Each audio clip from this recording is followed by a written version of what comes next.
Hello and welcome back to the Fiddler's Green podcast number 60, New Digs. And probably you can imagine why I'm calling this. I don't even know why I have these headphones on. I'm certainly not listening to anyone else. I'm the only one talking on this thing. But we'll have to make sure that the sound is all right because I'm indeed in a new room. Now that I'm talking here, I realize that it's really odd. It's a little bit echoey, not because there's anywhere for it to go, just because of the fact that the room's mostly empty. So this has been a while since I've done one of these. It's been a really long time. It's been almost a month at this stage. Wow. It's crazy. Okay, so in case people haven't kind of figured this out yet, I've talked about this on X. I know a lot of people don't actually use X. I indeed moved back to the United States. I am indeed in a new house, hopefully my permanent location. Hopefully this is going to be a good place to record and I'll get some feedback on the actual audio quality. I'm already not kind of liking the fact that it sounds like I'm broadcasting from an empty room. At least it beats the loft. When I was on the East Coast, I had the one space that I could record was in this little loft area, and you could hear every single thing that was happening around the house. It was completely distracting. And in addition to that, it was the only space for any of my stuff that wasn't kind of going to imminently be covered, with toddler mess. And so, I was there with my books in the background, and here, if I'm looking this, I don't even know how my camera is set up right now, but here you have me, and it's just me, and this entire room is just like a den. It's just the area for recording. So, you have the Telluride Bluegrass poster here from, what was it? I think 2012 Telluride Bluegrass Festival, and then you've got all of the things that I'm too ashamed. All of the books like Aristotle and the collected works of Thomas Carlyle. That's all in the main room where people see. And here you have all the things I'm ashamed of. You have the pulp books by Edgar Rice Burroughs and the rest, and then you've got like a Blood Bowl team on the back there as well, and it was Cerebus Omnibus, and then the copies of Mr. Carl Benjamin's or the Lotus Eaters magazine, The Islander. Anyway, so for those of you, and I hear people are saying that the sound is good. Again, this might take some time to actually get used to. Now I kind of have two screens to look at. So for anyone who's new, this is the Fiddler's Green podcast. Usually I have kind of a topic. Should arrange myself a little bit better here. Usually I have a little bit more of a topic, a little bit more something that I want. I mean, I guess I always talk about current events and try to put them together in some kind of coherent form. The thing is, this has been a long time coming. And, this whole month, for the last 2 months, I've just been moving. I want to say across the country. Sounds like I went, long ways across the country like I did the year before. This time I just went, from British Columbia down to California. And I mean, it felt like a long time because there was just so much stuff that needed to be moved. And it's been oh my, it's almost been 5 years, almost 5 years since I lived in a place that felt like it was even a little bit permanent, that even had the possibility of being permanent, whether it was, last year, a little bit more than 1 year living in my in-laws basement, or the years living on the East Coast in like this two small apartments that was way, way, way too expensive. This is the first place that feels kind of permanent in a nice way. So, unfortunately, what was not permanent were the news items. I had a very difficult time putting together this talk because usually, like, there's some kind of like vibe in the air. Usually, there's some kind of thing that's going on, an event that everything circulates around. Previously, or it's a controversy, or previously when we did this, the last one was back in July. The last one back in July, mainly anything people were talking about was various different controversies that had gone on with online personalities. There were some things having to do with developments internationally. There are some things having to do with people spurging out over tariffs, but it was mainly just a list of things that had kind of happened in the online world. This time it's almost the exact opposite. I think like almost nothing has happened in the online world, and everything seems to be happening kind of in the real world. And it's just a list of kind of stories that have come out that demonstrate a very different approach that people are seeing to these things. And in a different way that people are kind of reacting. I mean, I remember, oh, what do you want me to talk about? What do you want me to talk about this time on Fiddler's Green podcast? And people always give me like these horribly abstract things, like, oh, talk about how we can build community. Well, like building community in real life and connecting it to political controversies of the day. That's more or less what this podcast is about. It's like, talk about current events. Well, yeah, I mean, like which aspect of those current events do you want me to talk about? But it's just like, oh, talk about the gender war. The gender war. This is, I mean, speaking of things that we were talking about perennially, and then maybe this is a good place to start, right? The thing that was kind of big last time we had this podcast, and that was still going on at least before like a week ago, at least before 2 weeks ago, and then this issue completely fell off of the side of the world, and we'll go into why. But that was like the gender wars, right? Like the war between men and women. This is something that's been, and everyone's like, oh well, the culture war is cooling down, right? In 2024, Trump wins, the left takes a huge bloody nose. They're putting the woke away. I don't know. I've been over this a million times about whether Aaron or Academic Agent won the putting the woke away bet or whatever. But the long and the short are, in the short term, there was an attempt to kind of cool down the culture war, both from the mainstream and also from, well, the mainstream Democratic Party, and to a much lesser extent, even the progressives. But there's an attempt to, oh, well, maybe we can kind of take the temperature down a little bit so that we can find out a way to appeal to the mainstream. We talk about abundance. Like, this is the new thing that Ezra Klein is all about. And I know Matthew Iglesias didn't co-author the book Abundance, but he talks about it too. And this is the way that we can get America back on track. We de-escalate the culture war, and then we bring in a new perspective that is more moderate. And so, okay, we're going to cool down the culture war, and then this summer, the only thing anyone ever wants to talk about is like this gender war stuff. And the gender war, I mean, it kind of got a name for itself as being what people call gender slop, because it never changes. The complaints kind of have this fundamentally circular quality to them. And, people have developed their entire careers around this. Cartoons Hate Her is a good example on kind of like the femme side of the cult of the gender slop discourse. Rad Femme Hitler, if you want a little bit of a spicier dimension to that. And then, of course, on the men's side, you have things like Homath and Rowan Ghostwind and all this stuff on Substack. This is the endless contest between the dialogue between men and women. People are like, well, why is this happening? Why are people talking more about gender now that everyone else is trying to cool down the culture? Well, it turned out, and this is sort of a very obvious thing. There's just a natural demand for this kind of discourse to exist in this space, and unlike other issues, which we'll get onto, which are very, very dependent on things happening or current things being discussed or current circumstances politically. You can always create a political conflict between men and women, at least in the modern world. It's very, very easy. And it's funny because, you think that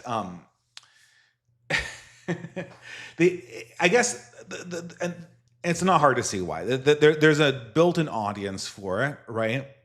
One of the built-in audiences for it are sexually frustrated young men and sexually frustrated older men, or people who pejoratively term them incels or what have you, people who are very, very bitter about the goings-ons of our absolutely disintegrating sexual market. And I even say, even me, I'm very happily married. Like, even it's hard for me not to just immediately click on a home math video. Very entertaining. It has even kind of this like weird catharsis to it, because it feels like an argument. This is a complete slam dunk. And so on the male side, there's an eternal market for this kind of content. And on the female side, and this is what I didn't quite understand, obviously there's like an eternal market for a certain kind of feminist discourse. And the feminist discourse, I don't know, you know it, you love it. The intersectional feminists, they've been in the discourse since the internet was young, and they've been absolutely loud since the internet became middle-aged in 2014. With the Gamergate and the Coffeegate stuff, the Atheism Plus days. I'm dating myself now, but everyone remembers that. And then feminism has always been a presence. And to a certain extent, those people are always in the market for this gender slop discourse. What I didn't also realize is that there is this, and I think there's this blogger called Cartoons Hate Her, which is this other dimension of the gender slop discourse. And this is the happily married woman, but still wants to have something to complain about. This is another thing, because unlike, I think, the male side, I guess there's sort of two dimensions to it. I'm a happily married man, and I still watch the home math videos because they're just so, I don't know any better word to say than cathartic. There's a sticky dimension to them. They're funny and they feel cathartic, even though they never say anything that's really that different. But on the opposite end, there's a whole group of married women, probably happily married women, that just love having sort of straw men incel arguments like taken down. And this is where this blog Cartoons Hate Her comes in. And again, this is a Substack phenomenon, kind of like mirroring what is a popular form in video, in writing. And we'll get into other things that do that for women. Of course, women like having certain forms of cathartic entertainment that men usually appreciate in video form given to them in writing. And this is the niche where the Substack sensation Cartoons Hate Her comes in. And it's basically like this woman goes around the internet and finds all of these basically like really, really bad manosphere arguments and then just takes them down a peg and then kind of does this hand-wringing routine about how, these guys are such losers, they need to find themselves, and they need to put in the work. And you realize that the demand is completely elastic on this market. No matter what happens, the demand will always be there. And what was essentially occurring in the summer of 2025, when all of this gender slop just exploded, just went through the roof, people just couldn't get enough of it. There wasn't enough discourse going on in any other dimension, and so the gender slop just kind of expanded to fill the space, like a noble gas, right? It just expanded to fill the space, and then we get everyone talking about the same four issues for the entire period of the summer. And I thought this would probably persist, and we would do another iteration of it now. But then suddenly we get to August, and now early September, and all of a sudden the gender slop just stops. It just completely stops. And what brings it to kind of a close are just, events popping into the news that don't quite fit into the narrative, that make it difficult to process this. And it also has to do, I think, with the left trying to rediscover itself and continuously failing. That's the other narrative of this summer that we're seeing kind of, and I mentioned this with abundance, right? In the spring of 2025, the left made a play to kind of rediscover itself. And the far left have been trying to make plays to rediscover themselves. There were the riots/protests in Los Angeles over the ICE raids. There was, I already mentioned abundance, but there are a variety of protests. People will call them the No Kings protest, which is the most, I can't imagine no one focus group this. It sounds like a protest against Curtis Yarvin-style monarchism. This is the problem with moving back to California, especially in the Central Valley. I may have grown up here. This may be my native land, but the allergens completely are out of control in this region. You can hardly breathe. It really makes you aware of just how clear the air is in the Pacific Northwest, in British Columbia, or in Seattle. But anyway, you go to like these No Kings protests. It is just a geriatric ward. And then in August we get this push for like, we're gonna make Newsom a thing. We're gonna try like memeing people into existence. We're gonna try to have like an influencer optimism. So like all of these attempts by the left are to create these sort of tiny. So the left is in sort of a depressive cycle. It can't find anything to grab onto that is optimistic, that gives its activist base something fun to participate in. And the other problem is there's no good victims anymore. If they had, by good victims, I mean the left works, and we've discussed this many times. The way progressivism works is it portrays a problem. It creates sort of an emotional narrative, usually a narrative of victimhood around that problem. And then it in turn finds some kind of picture of a society that it can victimize or disintegrate or leech off of to recoup the problem that is caused by this victimization. So Black Lives Matter, like this is the quintessential example in 2020. It couldn't be more textbook, right? George Floyd gets choked out. He died of an overdose, but we won't get into that. He ostensibly dies at the hands of a police officer. This creates a great injustice, and this injustice is representative of a systematic injustice against Black men who are killed and arrested disproportionately by the police, and this requires mass mobilization of the Democrats' activist groups, presumably to pursue police justice, but really as a show of force during COVID and to get out the vote for their own guys in the coming election. It requires a mass mobilization by the activist classes in HR to get corporate America to donate a lot of liquidity into leftist activist coffers, absorbed oftentimes by organizations going under the name of these slogans themselves, like Black Lives Matter. And this results in a huge explosion. The life cycle of the left continues. The activists are funded. People's careers are made as streamers on YouTube. And the problem is not solved, because why would you solve a problem? You're creating an activist engine that leeches off the fact that this problem is not solved. So, not only do Black lives not matter, the number of Black lives taken in urban interactions, whether criminal or police oriented, actually skyrockets, and you get this out of control crime wave, this crime plateau. I guess it's sort of dissipating now, but this is created from the George Floyd riots. It only exists in countries where the George Floyd riots occurred, and it went on and on and on and on until eventually Joe Biden just lost the election, and it added into the ongoing chaos that was America post-COVID. But there's no juicy thing for the left. The left is trying to find something that it can dig into, but none of its narratives work anymore. I mean, this is sort of what I was expecting to talk about. The first one was the Troon shooter. This is in the Minnesota school system. There was this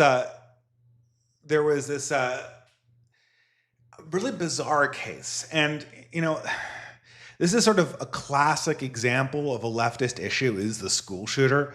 I remember in the 90s, the left, especially after the Michael Moore movie Bowling for Columbine, they just could not get over the narrative power of the school shooter.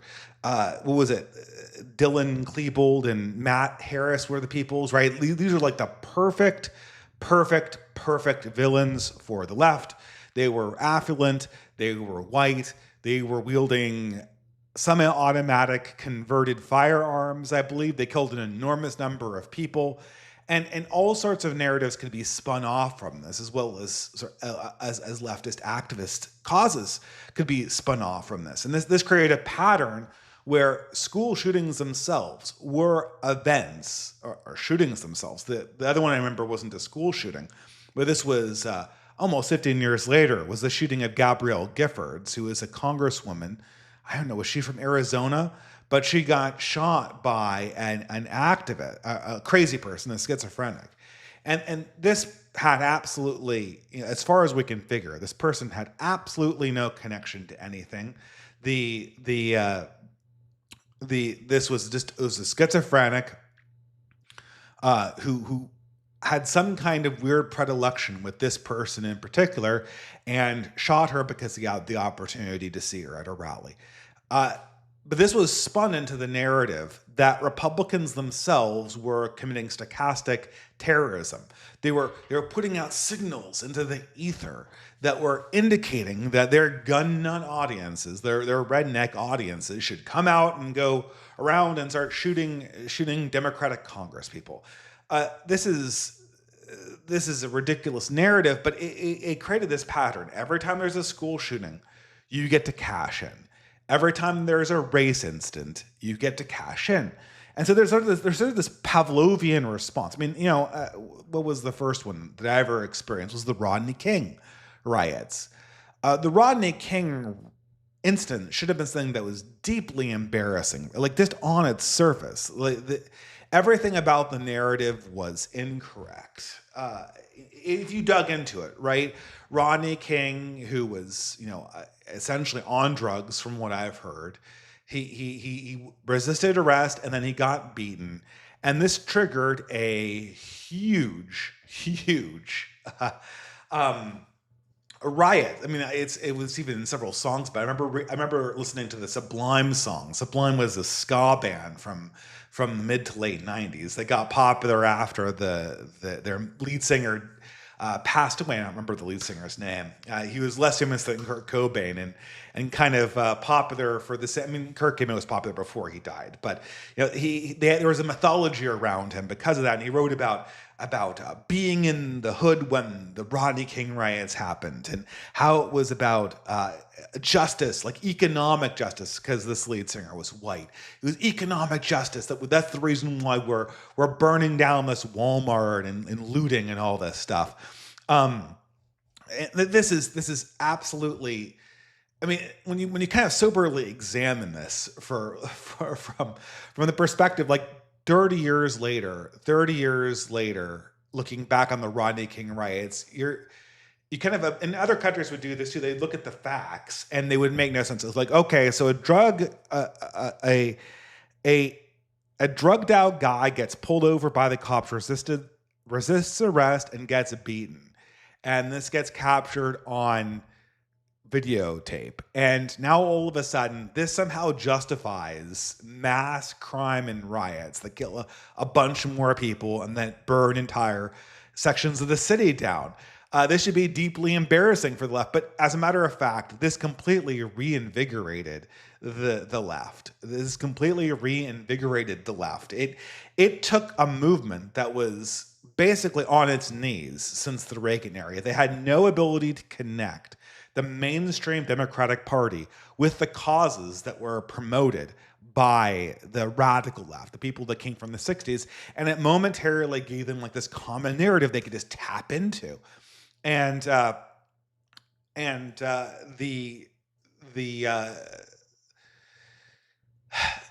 lesson from this and from all of these tragedies was that it's like the Ferenczi's law of acquisition. Like, war is good for business, but peace is also good for business. Any news event, essentially, there would be kind of this programmatic way to respond to it, such that you can move it into a leftist narrative. And then somewhere around the end of COVID, this narrative started deteriorating, and it largely happened because Americans moved out of a mode of normalcy into a mode of crisis. Biden got elected on a platform of normalcy, but never restored normalcy.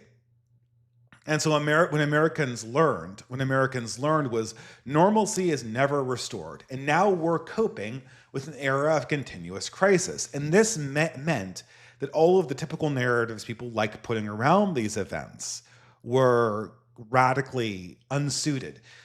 For instance, it was very difficult to talk about privilege. And this is a good example. You have Al Gore in 2006. He stands up and he gives a lecture about global warming, blah, blah, blah, blah, all that stuff. And I am not saying I've discussed what's true and what's not true about global warming endlessly. I am a notable moderate, a lukewarmer. But that's not the point. The point is that the real emotional power of this global warming crusade was like, you Americans are too greedy. You consume too much stuff. You just consume too much. That's the problem. And in 2005, in the 90s, that kind of felt true. Americans had more money than they knew what to do with, and they were spending more of their disposable income on stupid shit. And the cars they were buying and all this stuff there was this kind of feeling in the early 2000s of gaudy consumption. There's no meaning to this. This is not like the 90s. In the 90s, there was still kind of we were still kind of in the era of Reagan reprieve, where there was American normalcy. So your consumer products defined you as either being a countercultural element to this normalcy or participating in this normalcy. Hence the two sides of the red-blue dynamic that were kind of so notable during this time. But this is not the case in the 2000s. In 2000s, everything kind of got melted into this like common, like bubblegummy flavor. A good example is kind of like the pop punk craze that was going on at the time. And punk in the 90s and in the 80s was the music for the dissatisfied countercultural set. This is the anti-consumer. This is Naomi Klein's No Logo. This is the WTO protests. this is people who are trying to get off the grid. This is Greenpeace. This comes from not only just Blue America, but a very specific set of Blue America that considers itself to be anti-consumerist. Well, in the 2000s, this becomes like a mainstream thing. Like you have like Blink 182, you have all of these like punk bands that are doing these big MTV shows, and I think even one of them played during the Super Bowl, and they're making like action figures of them. The whole like Hot Topic phenomenon, like, countercultures that were considered thrift store were now being sold in shopping malls. And so there was this whole feeling in the 2000s that like Americans we're just too fat, we're just too consumeristic. What's going on? And this sort of overconsumption is what's killing the earth. And so Al Gore can come up and like morally lecture us about our overconsumption habits. Yeah, but then that works. That works because for the longest time, from 2000 to 2020, Americans' identity are very much consumer defined. Even the culture war problems we were having back in the day. We think about the biggest culture war eruption, if you leave aside Trump, which himself is kind of a consumer product. If we're quite honest, he's a reality TV show guy. He's not a hard culture war figure by any stretch of the imagination. But until we get to 2019, the biggest stickers in the culture war are things like video games, are things like the Star Wars movie. That's why Gamergate was such a big deal. We were still a people with a consumer identity. And then we ended into the era of continuous crisis that began with COVID and that is still ongoing. Nothing feels normal. I'm not saying that people don't consume anymore. That's as you look in the backdrop of my own, conspicuous consumption habits. I think I should have kept all of the nice books in this room and not have them in the guest room for real life guests. But anyway, it doesn't make sense to preach to me about overconsumption when I'm locked in my house during COVID. It's like, oh, you're burning too much fossil fuels. Well, like, dude, I didn't leave this room for 2 months. I went to work. I got the food delivered to me, or I went to the store to get the food, and then I went to my computer and watched Netflix. And I did some exercise, and I took care of the baby, and that was my day. Where is this consumption? You talk about Al Gore, like how could I reduce my carbon footprint? Like it's all on the supply chain. It's all. I'm just eating the bare essentials, and then like inflation hits. Okay, like you're consuming too much. Well, I already can't afford the things that I was buying anyway. So now, as opposed to someone who has a lot of disposable income, I have almost no disposable income. It's all going to food. It's all going to transportation. It's all going to education. It's all going to rent. It's all going to mortgage. These are all being devoured. Like I have no identity as a consumer. Like I consume, and very guiltily, right? I consume these nerd products very guiltily because of the fact that like I am in a stressful environment, but I'm not consuming these things like, oh, well, this is my identity. I'm impulsively consuming this. The feeling is not the same. So when you're approached by these like attempts to guilt white America or bourgeoisie America into questioning its consumption habits, it just falls so flat. And like, okay, look, you already made my food cost twice as much as it did already.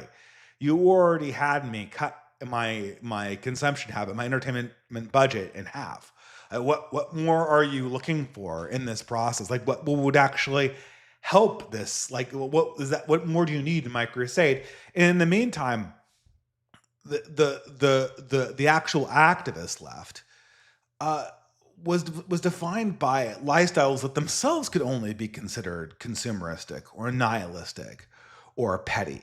I think of this, and this is sort of, I didn't include a picture of this person, but I think forever of Biden's first cabinet, where they just had this parade of clowns.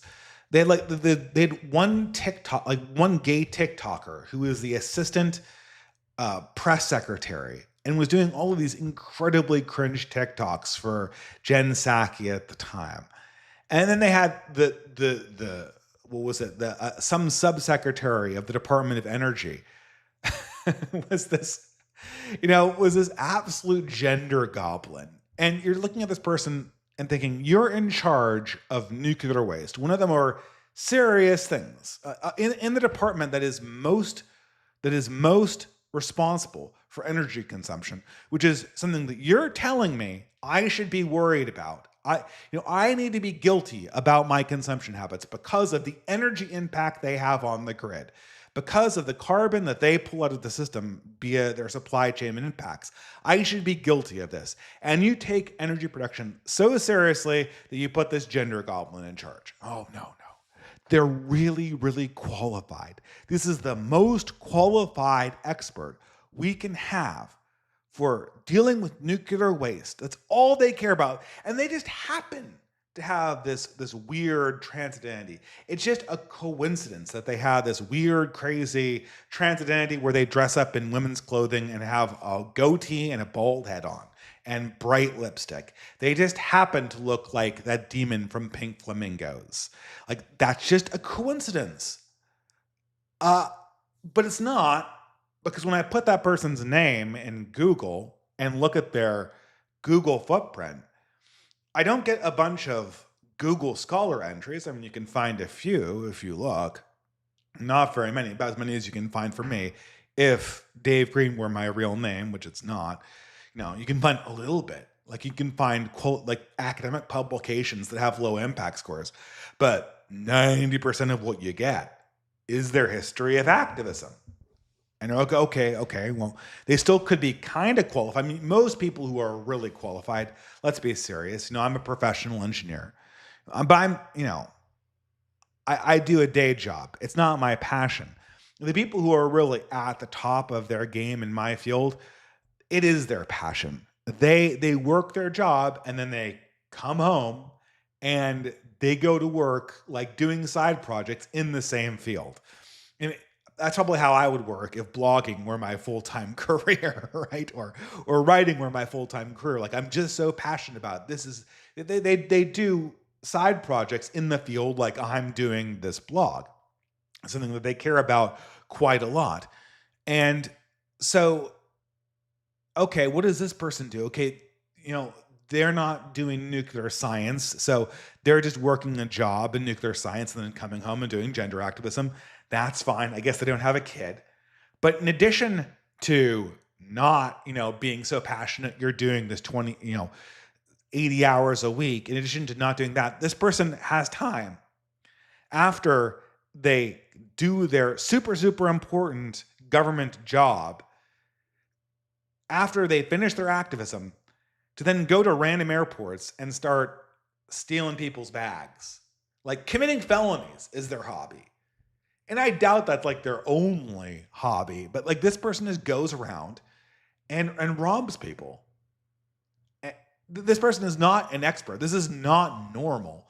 And in the meantime, like, this person is trying to shame me for the fact that my car has low gas mileage. Because having a car with bad gas mileages means that you're a consumeristic bastard who only cares about their materialistic pleasure while the planet's dying. In the meantime, the guy who's in charge of the Department of the Planet Not Dying, aka the Department of Energy, is spending his spare time shoplifting handbags from airports. I mean, that's brilliant. This is so easy to guilt me from this position. I mean, God knows all of the people on the left just established themselves as not materialistic, not grasping, living saints. That's what they were. Oh, well, there's no ethical consumption over capitalism. So ethical questions don't even apply to me. and so like the narrative kind of collapses. And I saw this in like the recent shooter. And there's been a number of shootings that have occurred in the last year or so. And all of these shooters have essentially been some variety of deranged leftists. There have been a few assassinations on the political left that the political left has pulled off or almost pulled off when it's come to Trump. There have been now 2, maybe 3 transgender shooters that have explicitly targeted Christian schools. And the left doesn't know exactly what to do with it. Like, it has to do something. Like, their natural inclination is to play the Bowling for Columbine card and do the whole, well, I know what causes school shootings. White men cause school shootings. White men cause mass shootings. Well, obviously they can't do that here. They can't do that for the whole Audrey Hale shootings. They couldn't do that for the Minnesota Catholic school shootings either, because this person obviously was in the throes of some kind of, it's hard to say like a progressive project, but in some kind of progressive mode of gender transition. And okay, was this person, and then and the right tries to make hay out of this in a way that's kind of completely inorganic. Oh, well, transgenderism caused them to do this shooting. Well, maybe in the case of Audrey Hale, it's a lot less clear for this one. It appears to be this person was suffering from some debilitating mental illness. But, I mean, does it really matter? Because while I was kind of preparing to talk in depth about this school shooting, like, the next absolutely atrocious crime happens. I know people maybe think I shouldn't show this picture, but I mean, this is the picture that's getting plastered all over social media right now. And it's just,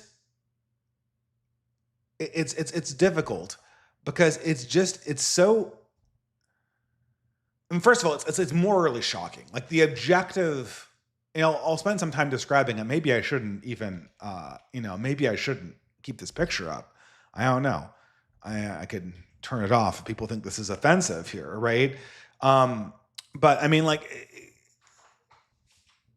this is a stabbing that took place this weekend, and there was a girl involved who's in fact a Ukrainian refugee, a refuge from Ukraine, from the war, a war that most people on the left think is the most important war.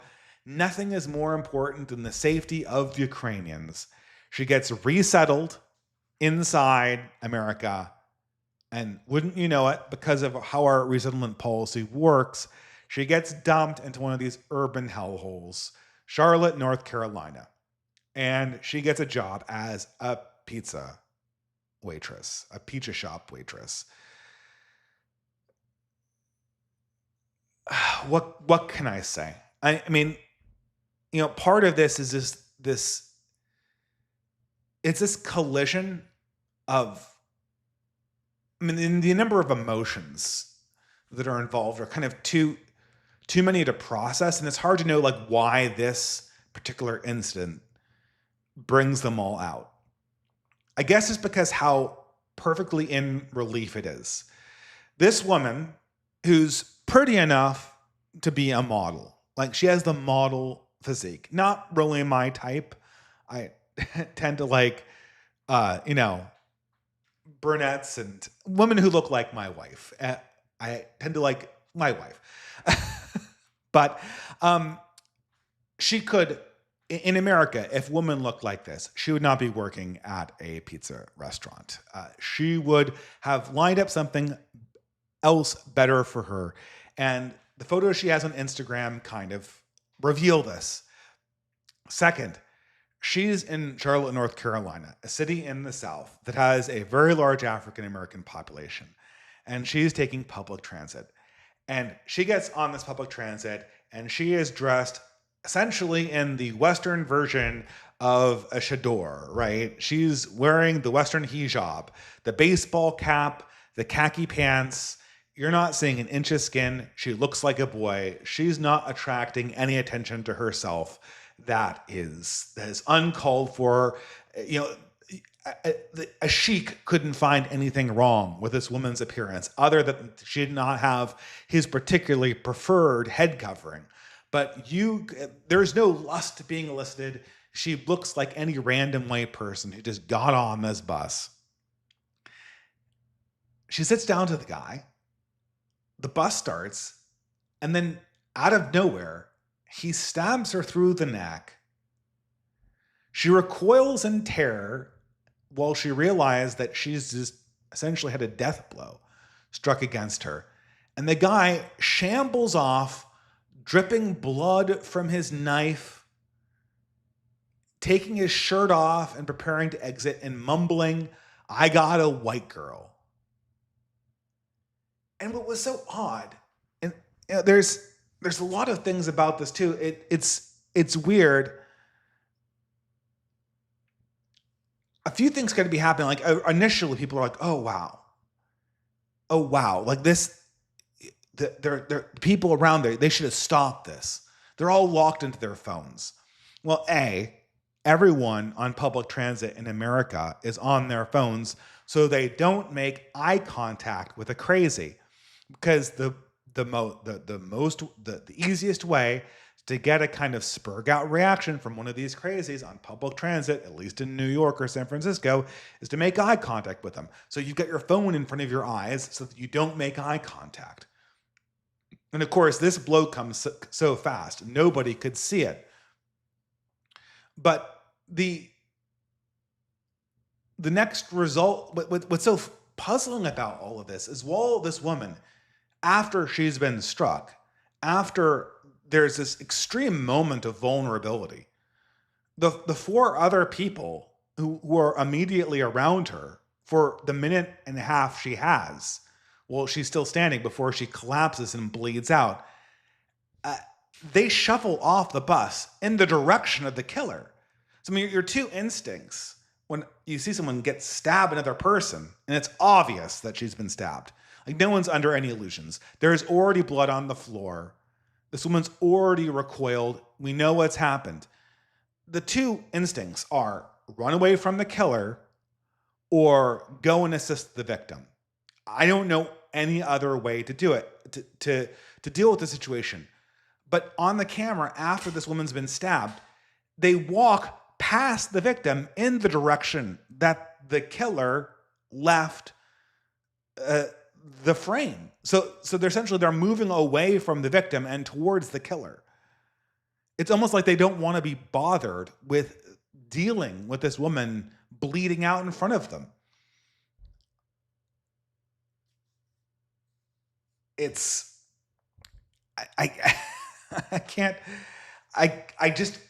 comes from a world that just should not exist.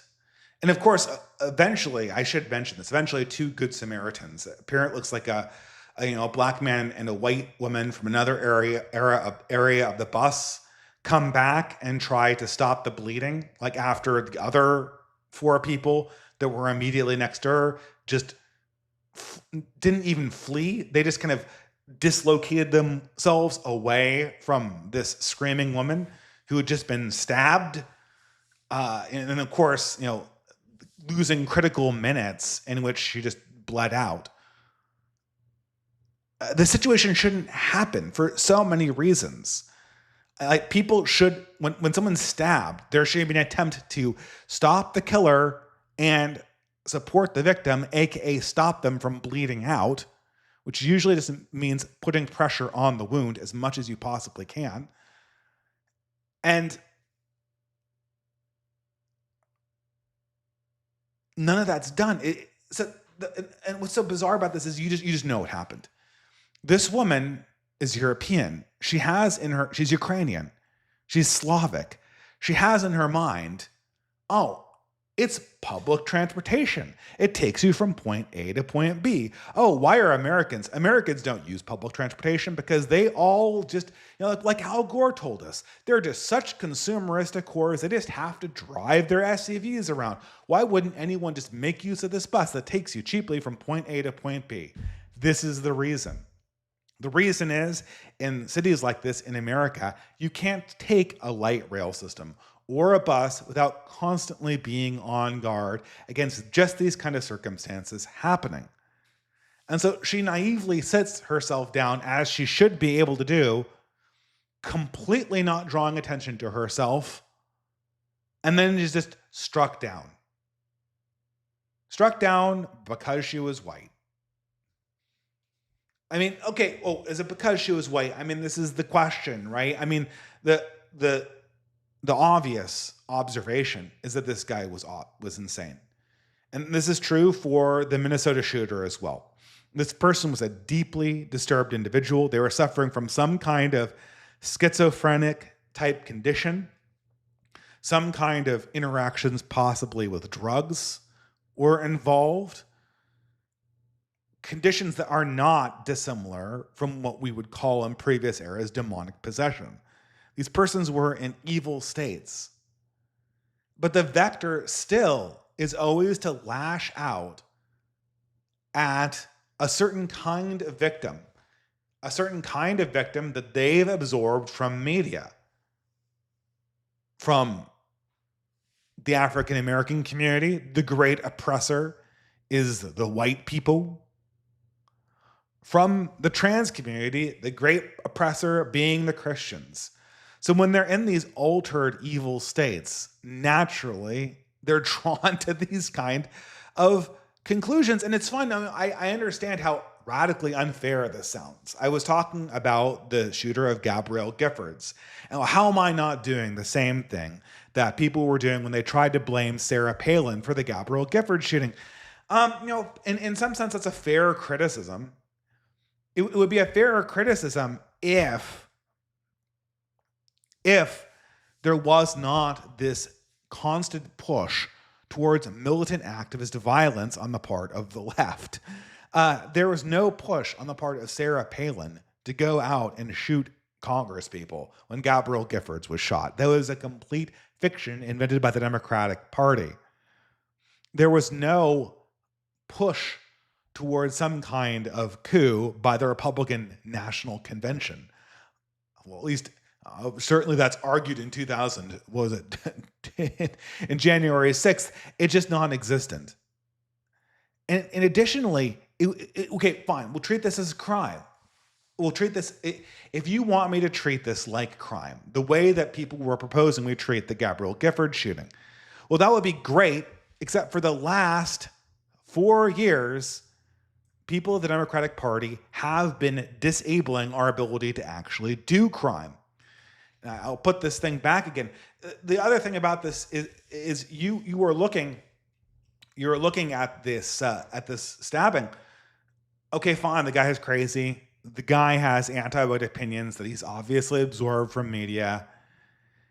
He also has a long criminal record, a long violent criminal record, and an obvious mental condition where he should not be on the streets. And in the process of his long interaction with the legal system, he's let out and let out and let out and let out and let out. He posts bail. He gets no bail. He has a mental condition that makes him a threat to others. He's not immediately taken off the street. It's pending. And what happens when it's pending? Well, we can't keep people in jail because that's not just. Why is that considered not just? That's what we used to do when people were arrested for a crime or had some accusation against them that made it so that they were likely going to hurt somebody. We kept them in jail. We put them under a bail so they couldn't just walk out and do more crimes. Well, for the last 10 years, progressives have been disabling our ability to take criminals off the streets for these crime spree situations.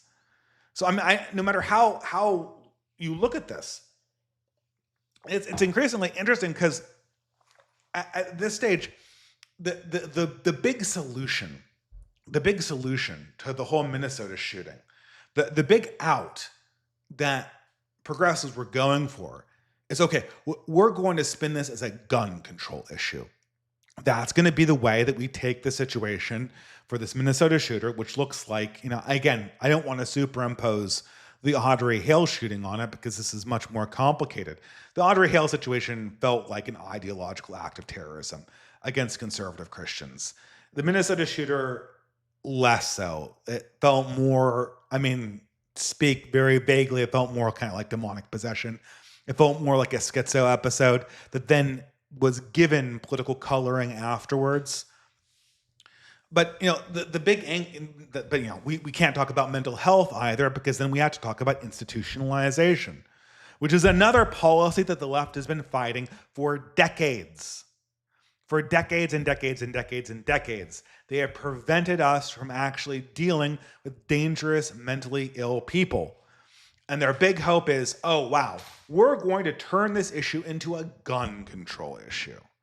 We're going to turn this issue into a gun control issue. We're going to make this about scary guns. Well, they got about 1 week of mileage off the scary gun narrative in the wake of the Minnesota shooting before we have a scary knife situation happen in Charlotte, North Carolina. And their narrative completely collapses again. I mean, so now, okay, is it knife control? Are we going full UK? I mean, the UK can kind of pull off this, oh, well, the reason why there are stabbings in London is because of the knives. It's because of the knives. That's why there are stabbings in the United Kingdom. That's why the streets are so much dangerous. It's because of the knives. Americans aren't going to buy that. I don't want to insult Europeans here, but Europeans, since they come from a higher trust society, and because they come from societies that have a much more steady and consensus-driven media environment, there's nothing like the BBC in America. It is very difficult to get out of the prime media sphere, even in England. I know there's things like GB News and all this stuff, like the neocon rags in the United Kingdom, but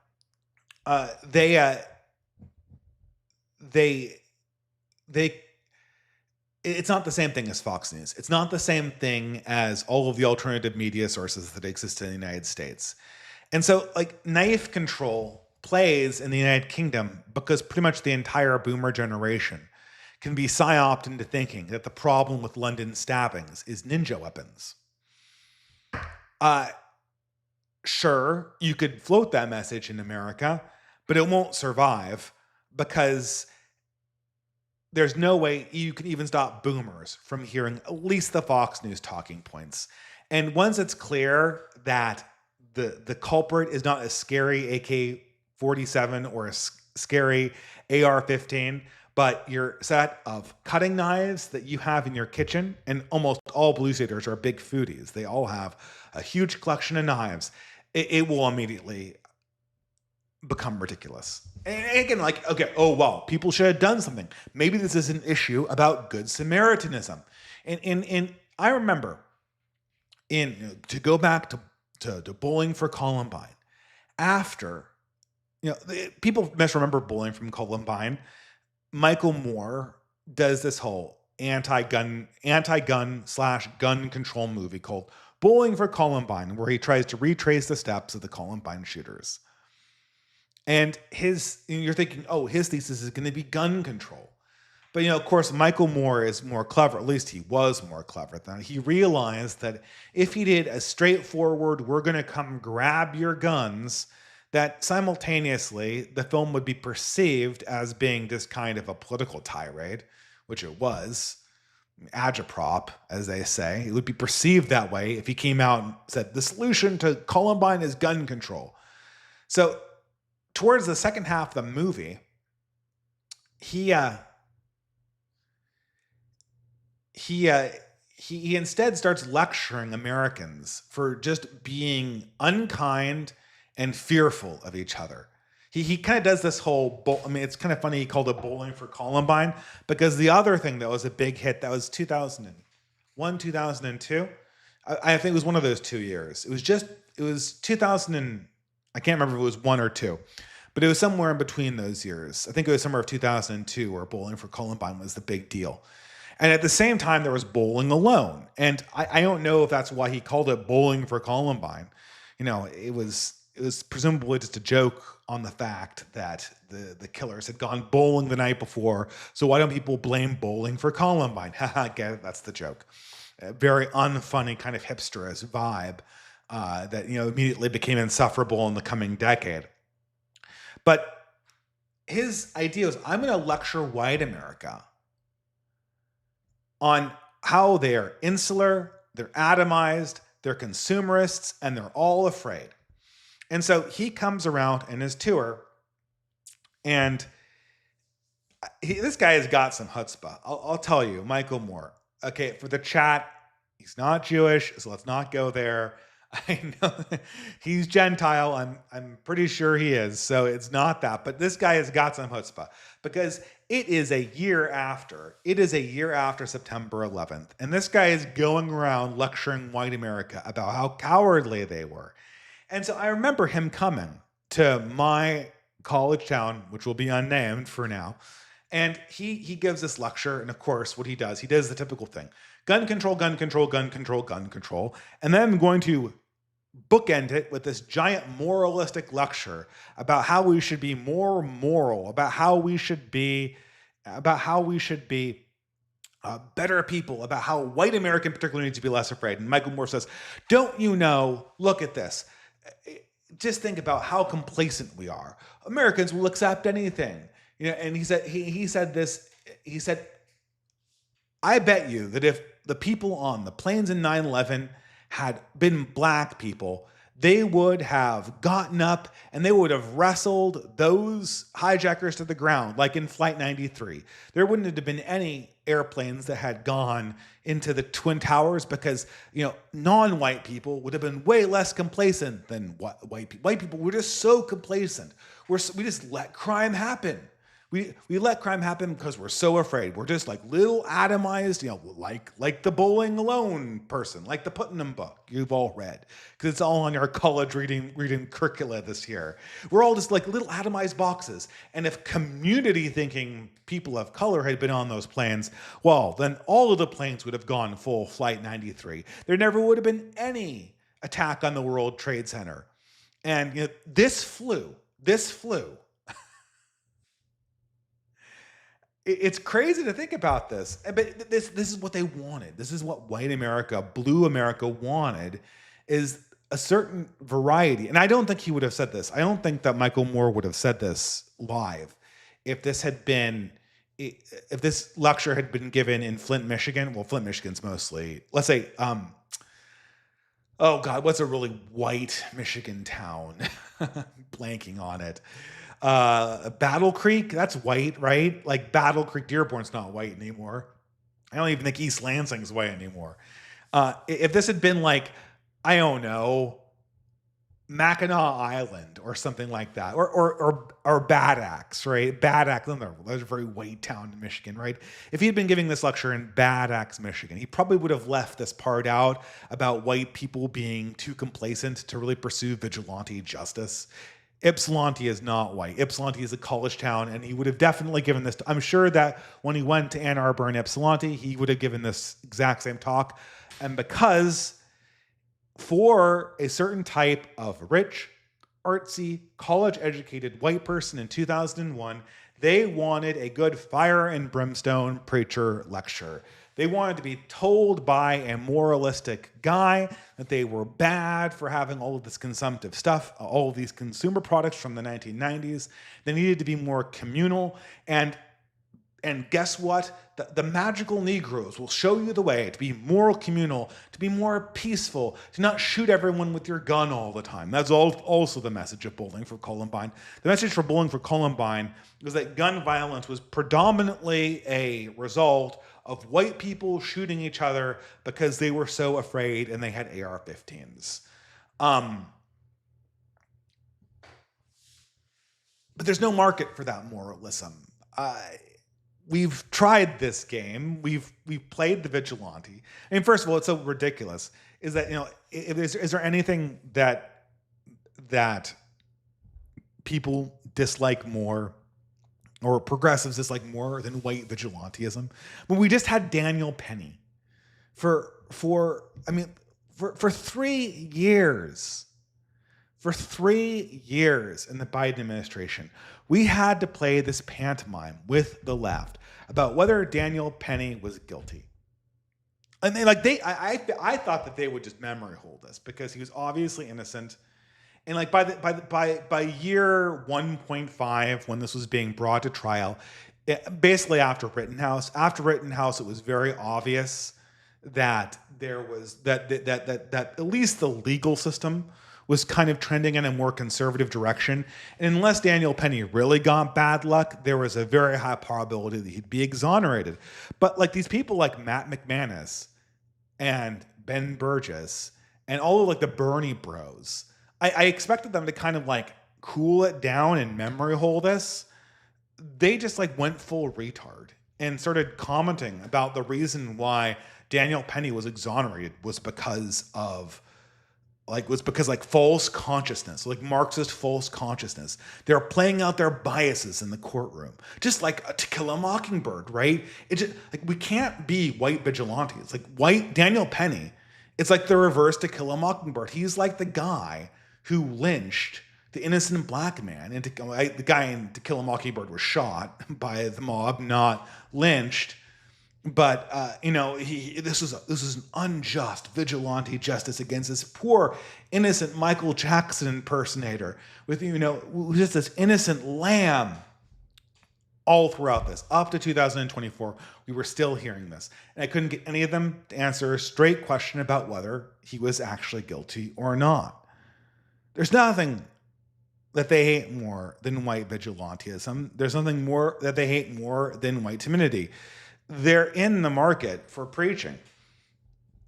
And it's so funny because I saw this excellent tweet, Bernie Sanders, the greatest American politician of our age, the person who revivified socialism to a new generation. And someone commented and said,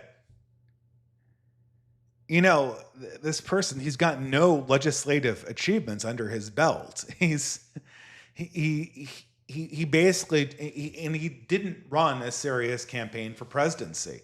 I mean, a serious campaign for presidency would have actually cared about winning, would have actually called out the Democrat National Convention when it stole the election from him several times.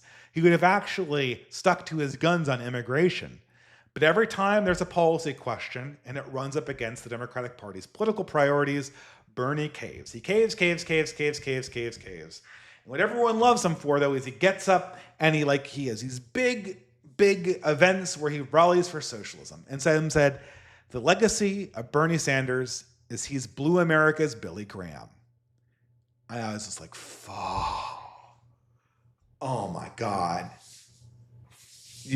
I'm going to remember that one. Bernie Sanders is Blue America's Billy Graham.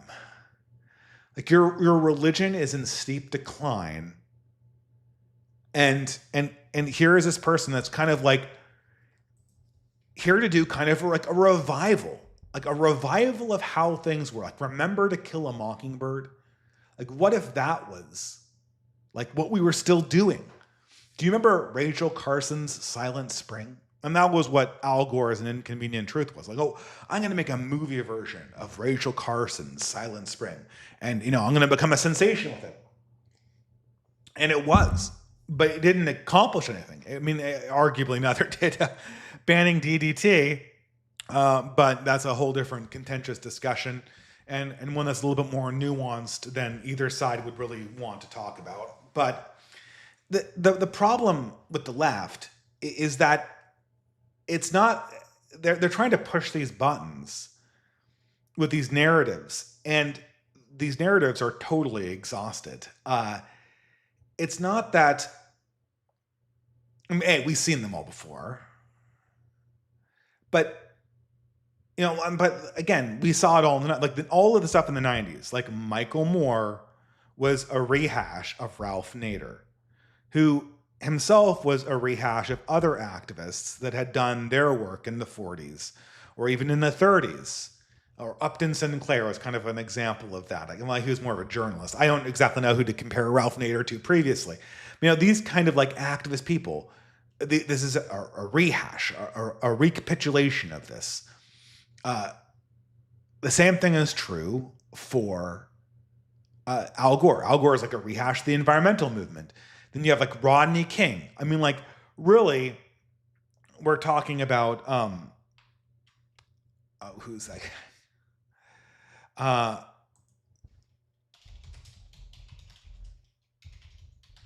Till. who is that person? When we're talking about Rodney King, we're not talking about Rodney King. We're talking about To Kill a Mockingbird. We're talking about this legacy of lynching and Southern oppression of blacks. I'm kind of learning to hold that in scare quotes. And we're playing it out for entertainment purposes. So To Kill a Mockingbird comes out. And a lot of people have been pointing this out too. Emmett Till, that's the person I was thinking of, Emmett Till. To Kill a Mockingbird comes out, and Emmett Till is lynched around the same time. I think it was actually like 5 years earlier, but don't quote me on that.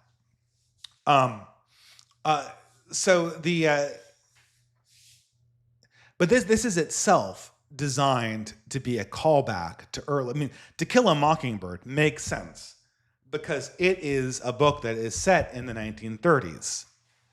And it's set in a very deceptive way, and it's set in the 1930s from the perspective of a young Harper Lee, and it's set from the perspective of an aristocratic, like blue-blooded Confederate family. One of the class that would have been the officer corps in Lee's army, but as opposed to being kind of the symbol of racism, Atticus Finch, who's the father character, is kind of like the symbol of civil rights. So like there's this narrative inversion. And so it's the South's aristocratic tradition coming back to rebuke the racism of the South. And it's this very cathartic moment, right? Because it is propaganda. People have pointed this out that Harper Lee had her book heavily revised by political activists to essentially foreground the elements of their book that would be conducive to civil rights. It was promoted to hell and back again. It was one of the first books that was published and like immediately got a movie. Like very, very shortly after its publication, immediately got a movie with one of the most prominent actors of the time, Gregory Peck, and immediately became a smash success. It went from being a new book to being a movie adaptation to being a book that was given to junior high school students within the course of basically a decade, which is just unheard of. I mean, I don't know, it's not unheard of. And this itself is, again, very much a pattern that was followed by Harriet Beecher Stowe and Uncle Tom's Cabin, except, Harper Lee's book is it's effective propaganda. And what makes it so absolutely effective is Atticus Finch. Now, Atticus Finch, like I said before, he is the supreme Southern gentleman. And I use supreme gentleman ironically because I know that's Elliot Rodger. But he is the cutting image of the Southern gentleman. He is more educated than everyone around him. He's known to be honorable. And yet, what does he do? He does the one thing that Northerners never do to Southerners, which is he respects those who are under him. Unlike Boston Brahmins, he doesn't go around constantly having spiritual pride, thinking about how he's better intellectually than all of those hoi polloi working class people who are cleaning pipes. Atticus Finch doesn't do that. When someone owes him something, he arranges for them to do work, to make up the work, because he knows that if he offered the legal services for free, that would insult them. Because there has to be an exchange, a trade, in order for both gentlemen to maintain dignity, even though one person is a white sharecropper and the other person is a trained lawyer. And every time he passes the disgruntled old ladies, he always compliments their garden. This is the spitting image of the Confederate gentleman.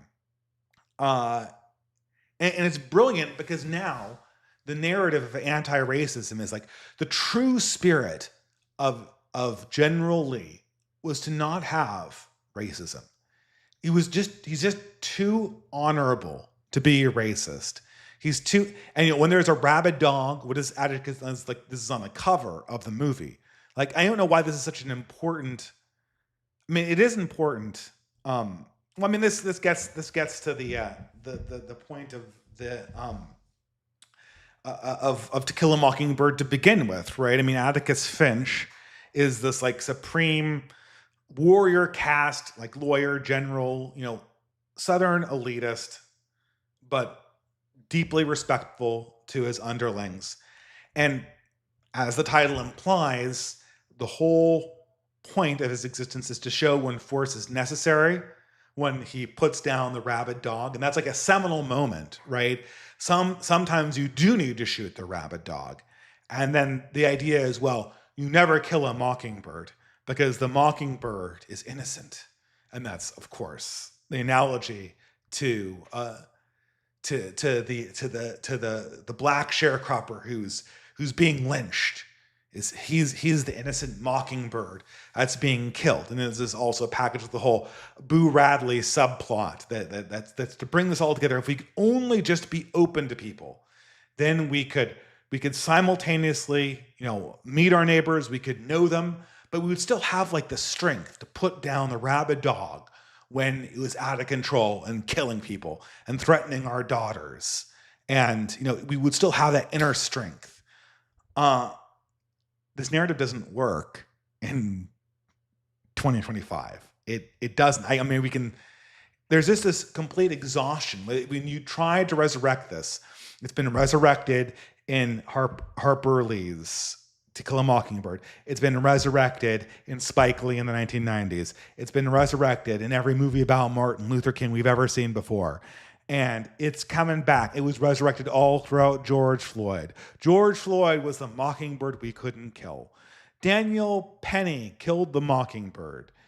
Wow, I really wish there was someone to kill the mockingbird that stabbed this pure Ukrainian girl through the throat. Or was that the rabid dog? Was that the part where Atticus Finch was supposed to take out his gun and shoot the rabid dog before it tore his daughter's throat out? Was it that part? But we seem to have forgotten that dimension of Atticus Finch. And sure enough, 4 years ago, or even was it 7 or 8 years ago, Harper Lee, I think on her death, publishes part 2 of To Kill a Mockingbird, aka the parts of Kill a Mockingbird that were taken out because it was propaganda. And what does propaganda have? Propaganda isn't lies, guys. That's not how you don't make good propaganda. This is what the millennial generation doesn't understand. Every millennial progressive is like, I'm a propagandist. Hassan Parker's like, I make agitprop. I'm just honest about this. Of course you can't be unbiased. I'm just a propagandist. Propaganda. And then they lie and lie and lie and lie and lie and lie. And their propaganda is shit. The propaganda works because it's half true, right? The evidence of good propaganda is not inserted footage, it's cut footage. And so when Harper Lee dies, and I think this was only published on her death, which is why it came so late. I think it was definitely in the 2010s. She releases part 2 of To Kill a Mockingbird, and guess what? Guess what Atticus Finch is? Atticus Finch is a member of the Ku Klux Klan. Duh. Because that's what gentlemen did back in the day, because they saw the dangers of what we're doing right now. And sure, does that mean that Atticus Finch would kill a mockingbird? Yeah, but that's not the point. That's not that's not conducive to Atticus Finch was obviously a very gentle man. He was a gentleman. He only used force when necessary. But were there instances where force was necessary? Was there some element of the old world that was not just brutal bigotry? And people start asking these questions. Everyone's asking these questions.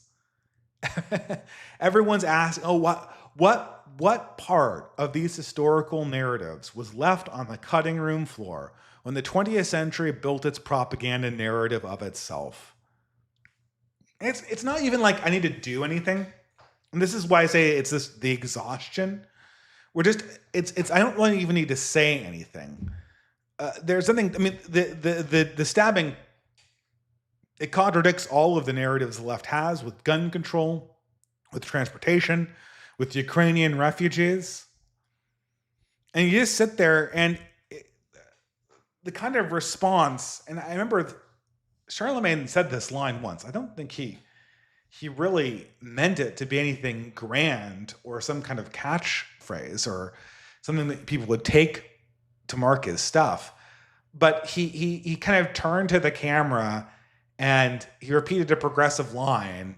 And then he said, well, what do you want me to do? And that's the reaction that almost all of white America is having right now to any of this. It's just a kind of wistful, like, what do you want me to do? Like, walk me through what you think a healthy reaction to this situation is. Like, you progressive, like, you watch this video and then you walk me through what the healthy reaction is to this video. Is it going to be to not panic over the video and to go to stats? Well, we've been trying to make the crime and race conversation about stats for the last 20 years, and they've been vetoing all attempts to that, and they've been recontextualizing it onto lived experiences. What do you want me to do? And what do you want me to do with any of this stuff? Speechlessness is sometimes just the most powerful form of communication you can have. It's not really my job to come up with some kind of argument about what happened in that light rail in Charlotte, North Carolina. I mean, do you want to live in a country where this is what everyone sees about us? And what is the reality in our major cities? We don't, most people who have ever been, most of our ancestors did not have to live in a world like this. And it's not just like, okay, well, she got stabbed by a psycho, and psychos will always exist. And maybe there's a lot more, not maybe, we can measure that there are more crazy schizophrenics in the Black community. Maybe there are more schizophrenics in the Black community.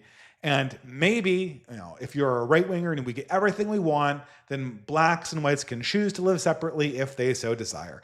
But there will always be some places where they don't, and there will always be a little bit of interracial violence, and there will always be a chance that something like this could happen to you. But that's not even kind of the problem. The problem is that when this happens, it's a political issue. When this happens, people don't immediately render aid to the stabbed white woman. They shuffle off the scene. Like they don't want to get involved in what's going on.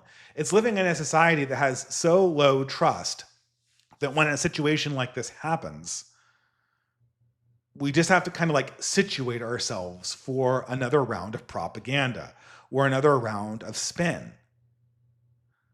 It's not a shared tragedy. It's a bug in the narrative processing tools of our ruling class, and they need to get it out. And you know that all of the people who are kind of really responsible for artistically guiding this country are going to be trying to kind of steer around this moment and delete it from our memories. Like that's what they're working at right now. How do we make people forget this woman? How do we make people forget this? How do we send this memory into the memory hole? Maybe this memory shouldn't be sent to the memory hole. Maybe this memory should be in our collective memory as people, just as much as To Kill a Mockingbird's fictional representation of the innocent man. Maybe we should know this person's name just like we know Emmett Till's name, even though I kind of blanked on it there for a few minutes. I mean, what do you want me to do? I mean, I know what you want me to do. You want me to forget about this. You want me to forget everything that I've seen over the last 10 years. But you also don't want to ask me to forget. You also don't want to actually have to do any of the work, to ask me to disregard this. You want me to stop noticing, and you want me to keep on paying out. But I don't have any more money. Before this, there are also, and this is another thing too, race relations in this country are in a nosedive. And it's interesting to see really where this crusts on. One of them is obviously the problems with the African American community. The other is the problem with, well, I should say the Jewish community, but we'll get to that. And the other one's a problem with the Indian community. And this is the really weird part. Because I always had assumed that I don't know why I assumed this. Well, I know why I assumed this, but I had always assumed growing up in the 90s in California that Indians and the presence of Indians would be like a radical de-escalating element in America's race problems. Now, why did I think this? Okay, well, this is the key, right? The Indians that came over in the 90s were basically, I'm not going to mince words, they were basically like dark-skinned white people. They had conservative beliefs. They weren't Muslims. In fact, they even sympathized in America's war against the Muslim world because in some sense they were participating in it too. They had high-paying jobs. They didn't have too weird customs, it didn't seem. And what was also very notable is that while they had very dark skins, and I don't know why I made so much of this in the 90s, while Indians had very, very dark skins, they obviously culturally integrated better with white people, at least the first wave of immigrants that came in. This is just, universally something that people notice about Indians. The Apu stereotype from The Simpsons was a universally positive stereotype, despite the fact that so many Indians hated it. Then the 2010s happen, and everything goes to shit, literally, with this group. As was kind of predictable, we have the Nigeria effect. This is, Joel Berry didn't quite get this in my debate with him, but you do not actually get, if you're sitting like my parents in the International House in a university town, you do not get a good idea of what the average Nigerian is like by meeting a Nigerian there. You do not get an idea of what the average Somalian is like by meeting a Somalian there. And it turns out that America's collective experience with Indians from the 90s was radically different than what the median experience with Indians actually was once we cut down away from the top 10 percentile of that subcontinent and dipped into a little bit more of the average behavior. The problem is not any of the things people don't like in ordinary contact with Indians. We could quibble over them. People have negative stereotypes. Germans have negative stereotypes. Black people have negative stereotypes. Hispanic people have negative stereotypes. You can pick one out at the bottom. I won't mention any of the hygiene ones or whatever. I guess I did by mentioning that. But, that's, there are any number of things that people don't like. That's not what is creating the crisis. What's creating the crisis is this like chutzpah thing. I mean, this is some kind of weird thing that, and these two groups of people have almost nothing in common. But there's a certain quality that how should I put this? There's a certain quality that people of a Semitic persuasion and Indians have in common, even though they're genetically not related and their cultures are entirely different. And that is this way that they totally disregard kind of the social expectation of a situation and make an outrageous proposition or make an outrageous ask or contrive an outrageous situation with no awareness of how this will be morally perceived by the outside society. Despite being new immigrants, what is really notable about the new Indian population is the fact that they collectively and cohesively act in their own interests consistently. There's nepotism, there's favoritism, and there's networks of harassment that they use to try to cover up all of the stories that are bad for their community and funnel more money into their own communities. This is during a time when the country is not doing well. They're using something that's given to them as a gift and then using it immediately against the person who gave the gift. This is something that I don't know what is the cultural. I think that other cultures understand that this is such a faux pas. Like for instance, the really notable one was the Indian truck driver that caused this huge accident. And then immediately you have the Indian community trying to kind of bury the story and get this truck driver off from any kind of criminal consequence because it was an accident, even though this was like gross negligence.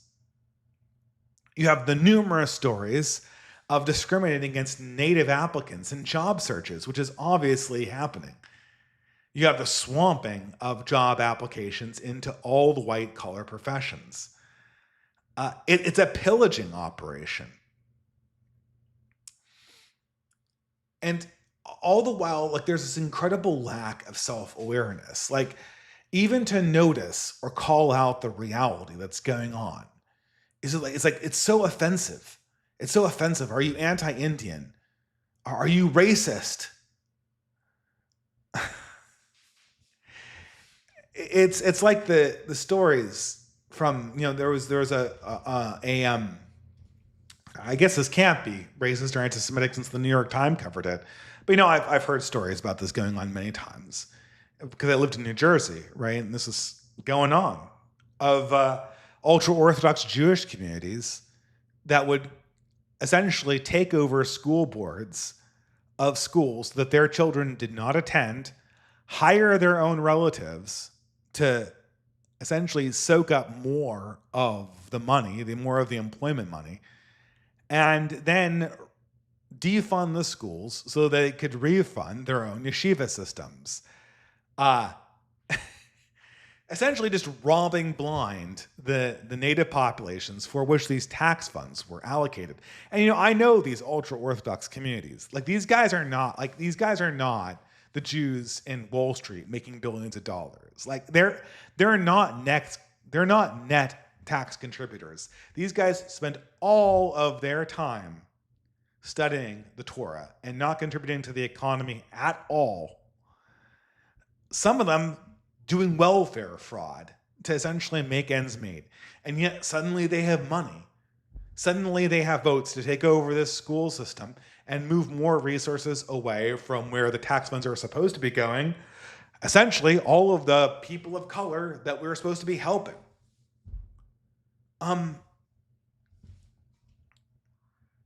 It's not, again, like I don't fault people for fighting for their own people, but there's like an incredible lack of self-awareness because any other people, like they would know what they were doing, right? Like once this happens, once this is exposed, once people realize that you're using an anti-racist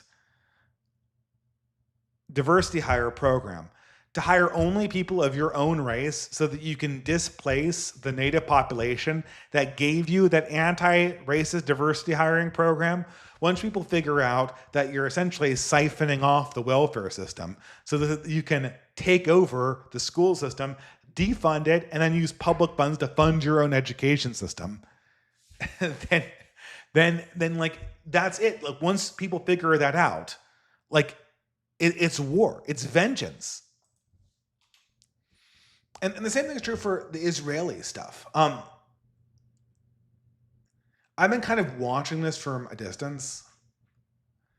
The whole it's just been amazing since was it 2022 when October 7th happened, or was it 23? I can't remember. Maybe it was 23. I can't quite remember. But since the war in Gaza started,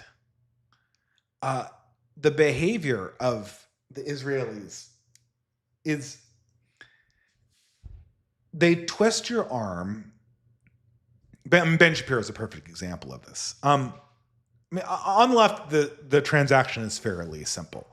On the left, as everyone knows, Zionism is only for boomers. There are no non-boomer Zionists who aren't Jewish at this stage, because everyone can see it for the fraud that it is. There's no coherent narrative because they completely fucked themselves over. On the left, it's very, very easy to see why.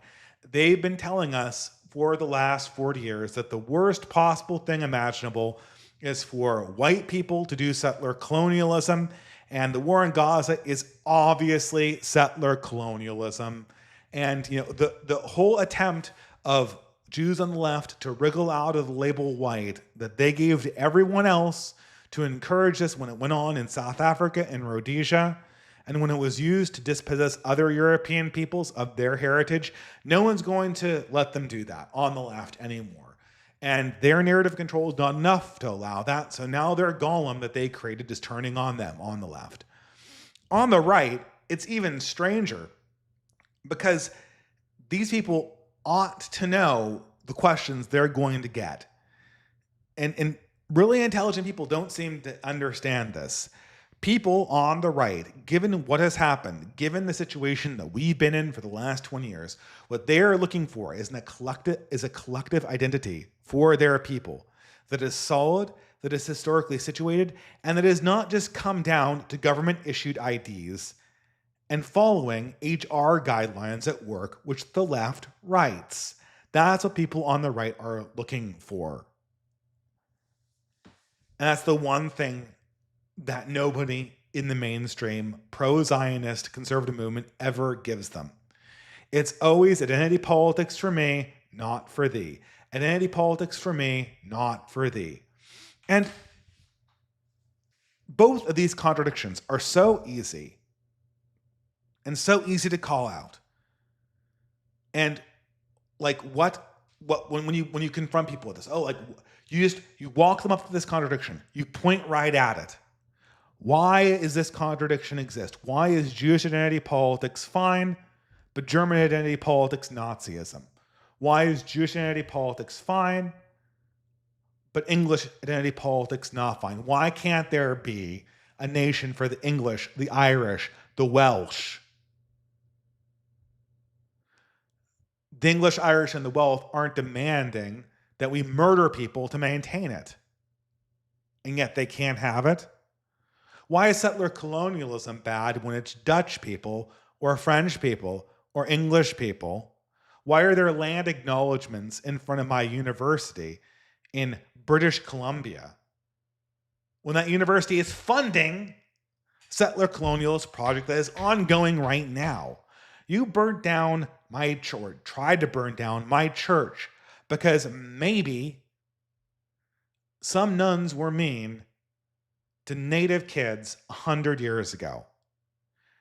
You're fucking murdering Gazan children every day. And look, it's war. I get it. Children die in war. And anyone who says that America never killed children in war is lying. That's what happens. Children are being killed in Ukraine. Children died in World War II on both sides. It happens. Starvation happens. And my father experienced hunger in the war in Eastern Europe. Well, mainly it was freezing, but that's he says he remembers the fuel shortages more than the lack of food, but that's just meaningless biographic hardship that could have killed him.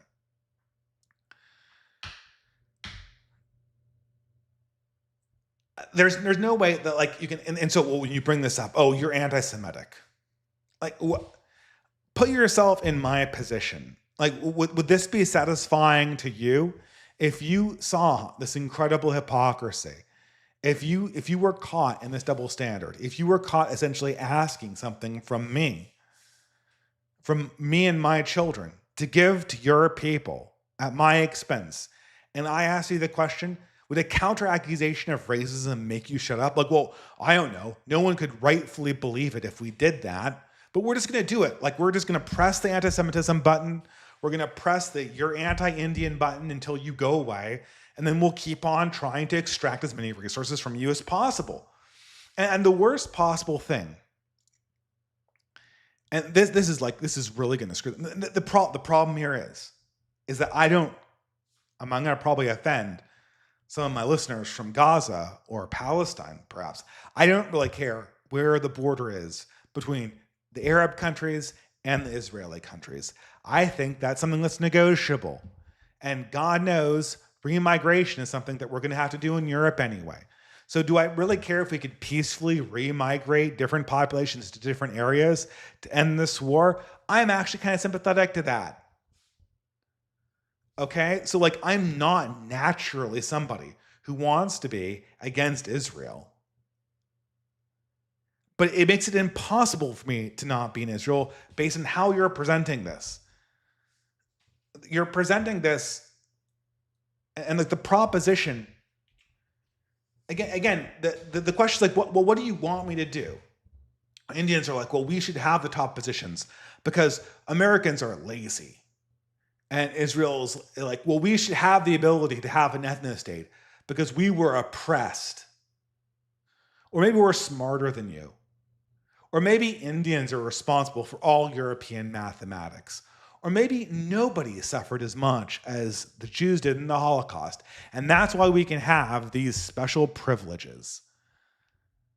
Like, I know there's some honest people in this. I mean, obviously there's honest people in this conversation. They're not putting themselves in my shoes. How can I accept this argument? The argument you want me to accept is you're implicitly better than me and more deserving than I am. Therefore, the rules that apply to you are not the rules that apply to me. And I just have to kind of sit around and like give to you. Like that's my job, is just to like work and give you the money that I own. My job is just to like make a nice country and then hand it over to the people that were recently imported from the subcontinent without any discrimination, so then they can discriminate against me and my children. Like that's what they're asking. And the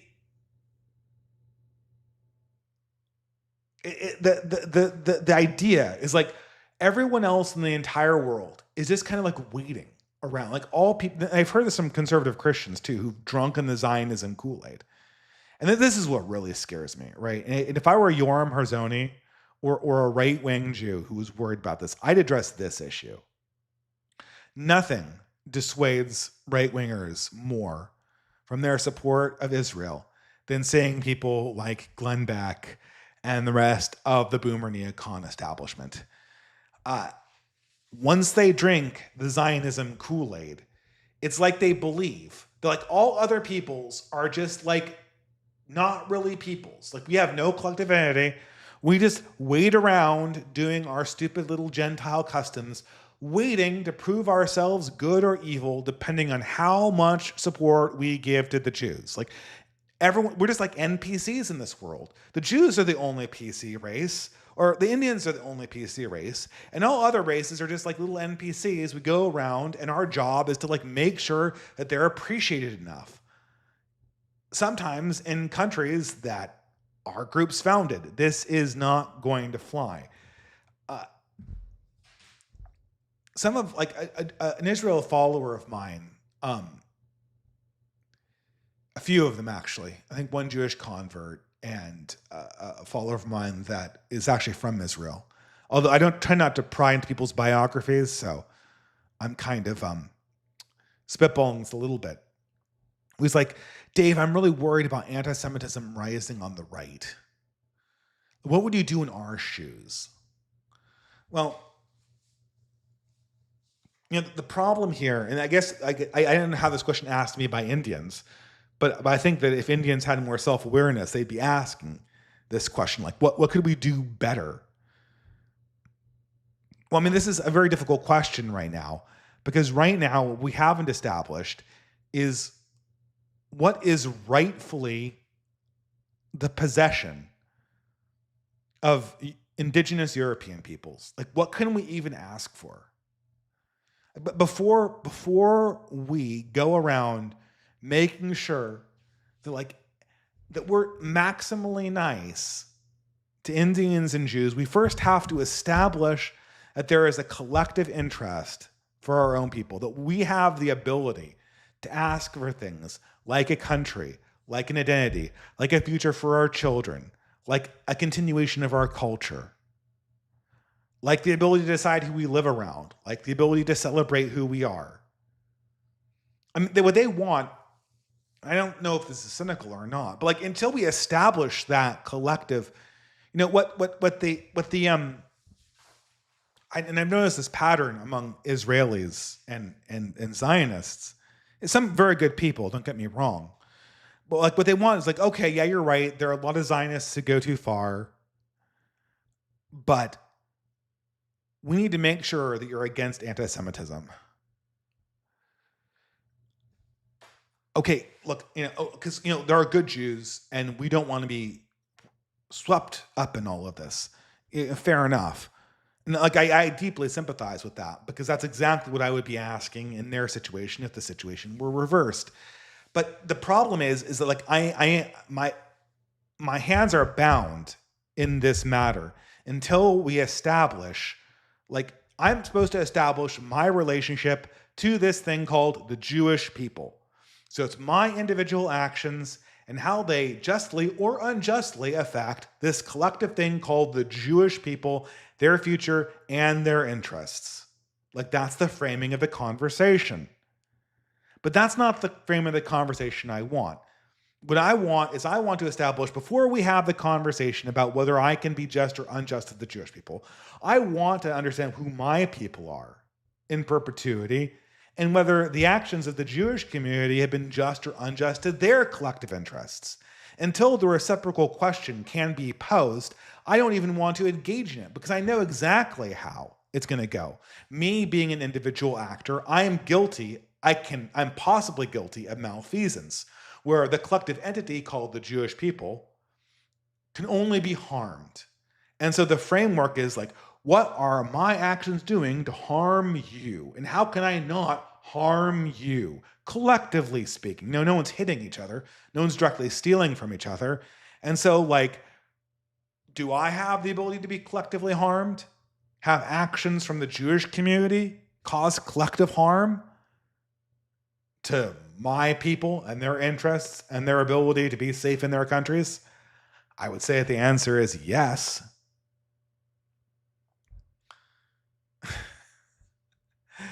I would say the answer is yes. And the same thing is true for Indians as well. This conversation hasn't started yet, but I've seen conversations framed the exact same way. What are you doing to stop anti-Hindu racism? Well, okay, before I figure out whether the English are being mean to you by flying St. George's Cross, I first want to know whether England has the right to be English, just the way you obviously believe that India has the right to be Indian. I mean, I don't believe for a second. The Indians wouldn't, like, what would even that be? Can you imagine the conversation with Gandhi? I've heard that there are people who actually tried doing this during the time of the British Raj, where they're like, oh, hey, we're all one country, England and India. So, like, you can't get independence from yourself. And of course, everyone who rules over you is white or whatever. We're all just like, who knows? I can't see color, right? That wasn't acceptable when the British Raj ruled over you. That wasn't acceptable. You wouldn't accept huge quantities of Europeans entering into your country, displacing you from your positions, and then claiming special privileges, and then essentially just hiring themselves. That would be considered to be colonialism. But if we can keep the collective question out of the frame, it no longer matters.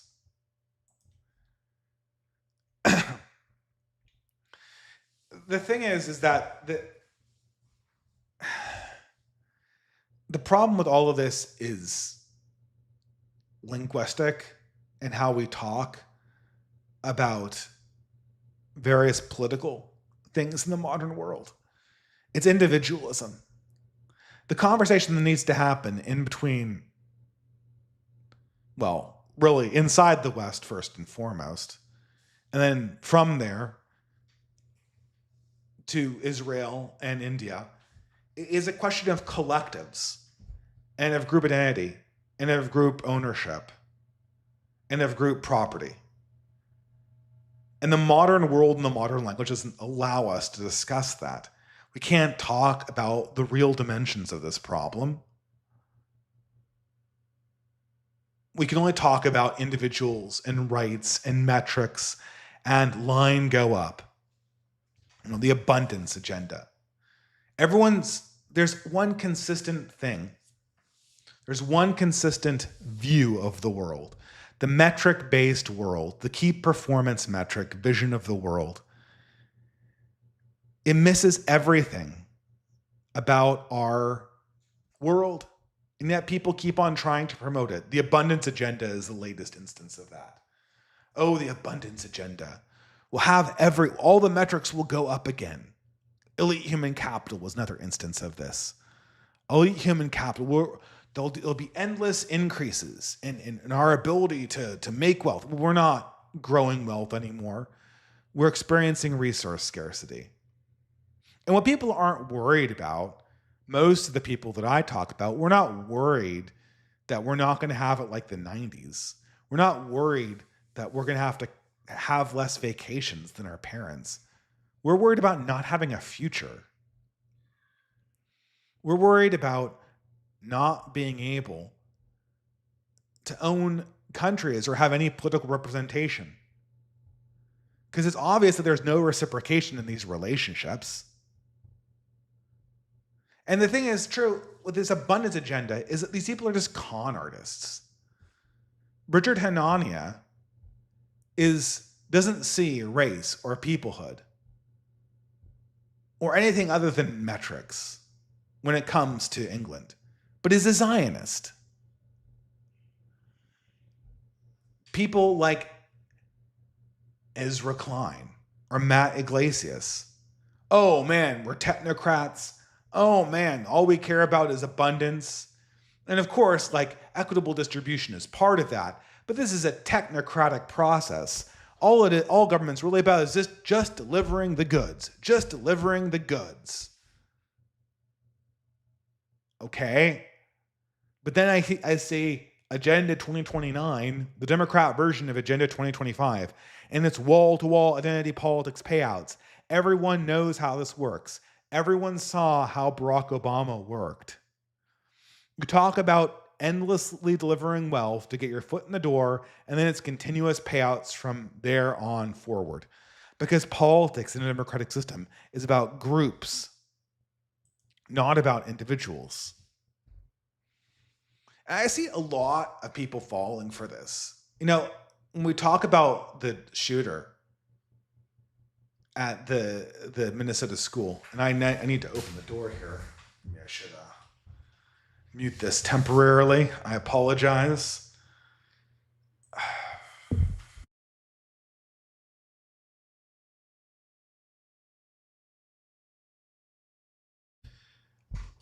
I did not realize how hot this room got when the door was closed, but hopefully everything cools down.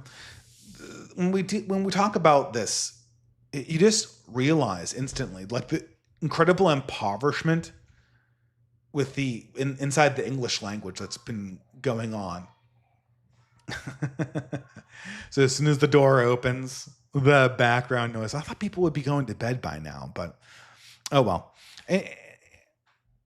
People were talking about the shooter, and they said, "Well, we need to be able." Well, people are like, "Well, this is a political terrorism. This is a person suffering from schizophrenia." And there was this very notable page. This guy had rantings. The guy that went in to shoot the kids in the Catholic school, he had rantings scrawled all over a notebook. And throughout them, he was writing in kind of pig Russian and English, and you know, he had obviously taken some course. I think he had Russian heritage or something. And all throughout this process, he's struggling with voice in his head, visions and mirrors, voices telling him to kill others and himself, and people on the Christian right were saying, look, this is like a demonic possession. This is evil. And of course, as soon as that happens, Nathan Kaufness and Richard Hanania and Scott Greer and all of the other fedora-tipping guys are on their high horses going, oh my God, look at these red state rubes. They believe in demons. Don't you know that Tucker Carlson confessed to once having a dream where he was visited by a demon and he believes that was real? These people are just backwards hicks We need to have a sober conversation about policy on the metrics. Not that any of these people could talk about metrics or ideas. Now, I had Mr. Elite Human Capital himself, or Nathan Kaufness, on the show to talk about his ideas, and he would not concede basic scientific facts on anything. Completely ideological, completely captured by collective interests, completely group thinking, completely obsessed with his own egotistical understanding of intelligence rather than intelligence itself. That's the mark of the midwit. The midwit is not an IQ range, it's an approach to intelligence. Intelligence is about capturing truth, it's about capturing wisdom. That's what intelligence is for. For a midwit, intelligence is about proving how smart you are on paper, and nothing makes you look dumber than talking about demons. So, of course, you mention demons and you get the spur gout. Well, the problem is that setting aside the existence of God, or the existence of divinity, or the existence of demonic chaos, the language of demonology is useful for understanding our present moment. And that is that there are radical forces of evil that collectively threaten our lives and the lives of our children, that are breaking in from without. Now, we can phrase this in terms of mental health and schizophrenia. We can phrase this in terms of zeitgeist and collective unconsciousness, like Hegel or Jung would. But the language is important because you can't describe what's going on in the language of individualism. It's impossible. A girl gets on a bus. She is stabbed by a man. That is what happened. A schizophrenic has a mental breakdown. He shoots up a school. That is what happened. Immigrants came from India, took jobs. That is what happened.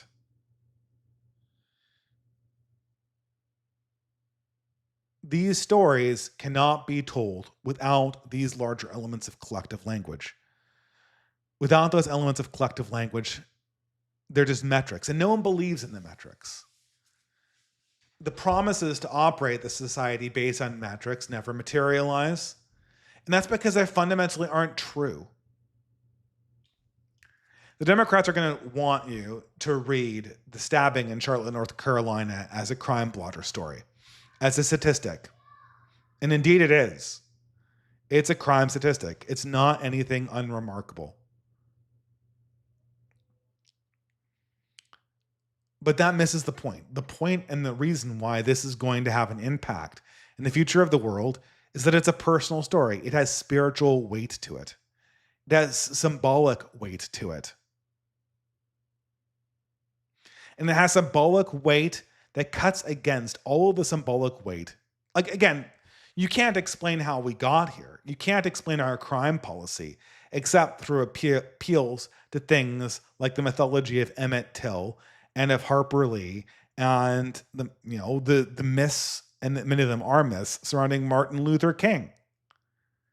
That's how we got here, not through appeals to statistics. And the only thing that can get us back is a broader symbolic understanding, both of collective groups that exist almost metaphysically in terms of a collective unconsciousness, and in the existence of higher or lower powers.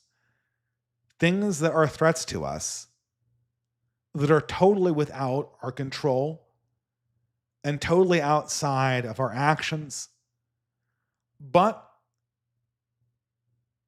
which are somehow controlled by our actions, that our actions invite in or that our actions ward away. Without that linguistic place, nothing makes sense. These are the people trying to right the ship of neoliberalism. I put Pete Buttigieg here. I could have easily put Robbie Suave, formerly libertarian conservative. Michael Tracy as another slithering creature from my feed that's been coming up repeatedly and regrettably. You can tell I really don't like him. And indeed, I do not. Michael Tracy, in particular, has been trying to debunk the Epstein file cases. And guess what? It's a conspiracy theory. Where have we heard that before? But he's been doing these tours where he gets into these kind of like Vosh, and this is a respectable journalist.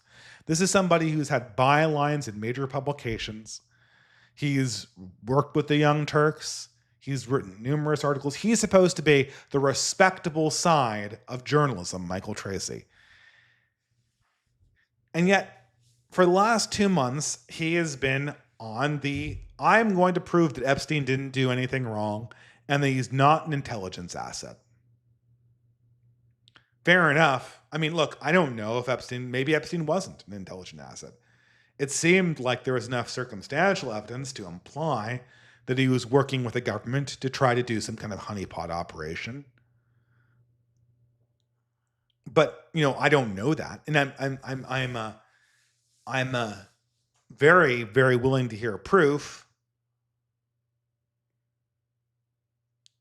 But there needs to be, okay, so look, objectively speaking, let's back this up, right?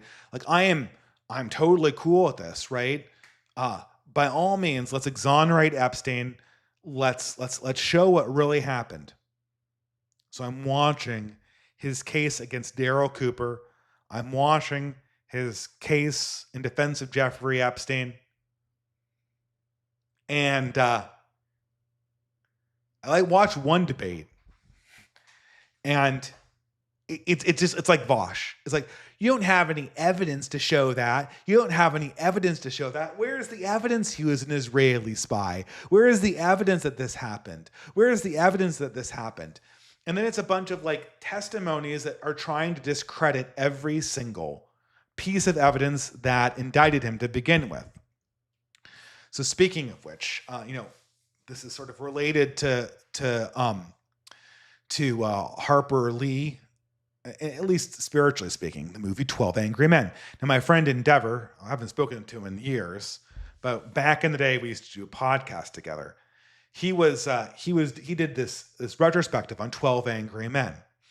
This was like To Kill a Mockingbird, another instance of post-war Americana that proved to white America that any kind of vindictive prosecution or pursuit of justice without absolute certainty was atrocious. And the message of 12 Angry Men is these are a bunch of white jurors that are really, really angry. One of them is an outright racist, and they're looking for any reason to convict this innocent person of color.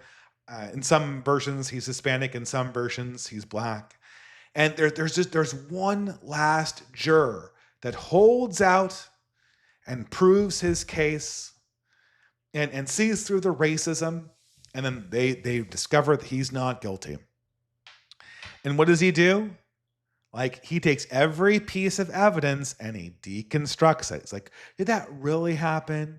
Did it really happen? Could it have been another way? Like, could have this been explained by another thing?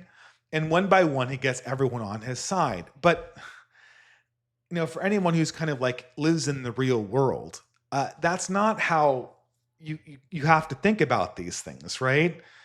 I mean, I guess you could, right? You could just do trials that way. You could look at every single piece of evidence that indicted a person and then went, oh my God, are you sure? Are you sure that could this not be procured? Could this not have been fired from a different gun? Could not an identical person have stabbed this woman? And then like the camera just missed it, from the background? Could the cell phone have been mistaken? Could his DNA have gotten here when he just spilled it? Or could the test tubes have been mixed up? Could skepticism. And pretty soon every single piece of evidence is debunked. And the problem is at the end of 12 Angry Men, you get the idea that this guy was innocent, but there's no like compelling explanation for how the man was murdered that he supposedly killed. Like the story has to be that this son had, this guy had an argument with his father, and then he went out and a person identical to him came in and stabbed his father for no reason and stole nothing and then left. Like, that's not a story. I mean, that may be what happened. And in some ways, you could argue that we should be so sensitive to type 1 error that we would entertain that without like some incredible amount of evidence. But even if you do believe that our law is compelled to make that kind of decision when it comes to prosecuting for murder convictions, us as leaders have to discern according to our wits. And that is such an unlikely circumstance that you just can't believe it. So a good example of this, and when Endeavor made that article on the Substack, I said, well, did you ever hear the podcast Serial? The podcast Serial, I mean, people, again, if you young Zoomers don't know about this, Serial was one of the first, I mean, it wasn't the first true crime podcast, but it was a seminal podcast from the 2008, like the beginning of the big podcast explosion was Serial. And Serial was essentially a 12 Angry Men situation. They had found a guy, I think a Pakistani guy, who he had been twice convicted of murdering his girlfriend in high school after she broke up with him. And just like in 12 Angry Men, they had like all of this circumstantial evidence, like all of this evidence that just lined up to convict him, right? And what does Serial do? They go to every single piece of evidence, go, really? Is there no way that this could have happened any other way? Is there no other way that this could have happened? Is there no other way that that could have happened? And of course, they interview the guy in prison, and he has a very compelling story. He's very presentable to the camera. And by the end of it, they've completely psyoped their entire audience to believe that this guy didn't kill his girlfriend. This guy almost certainly killed his girlfriend. So he gets out, and he basically gets away with murder. The same thing is true for O.J. Simpson. All of this evidence to prosecute him, debunk. Picking it apart, no alternative explanation.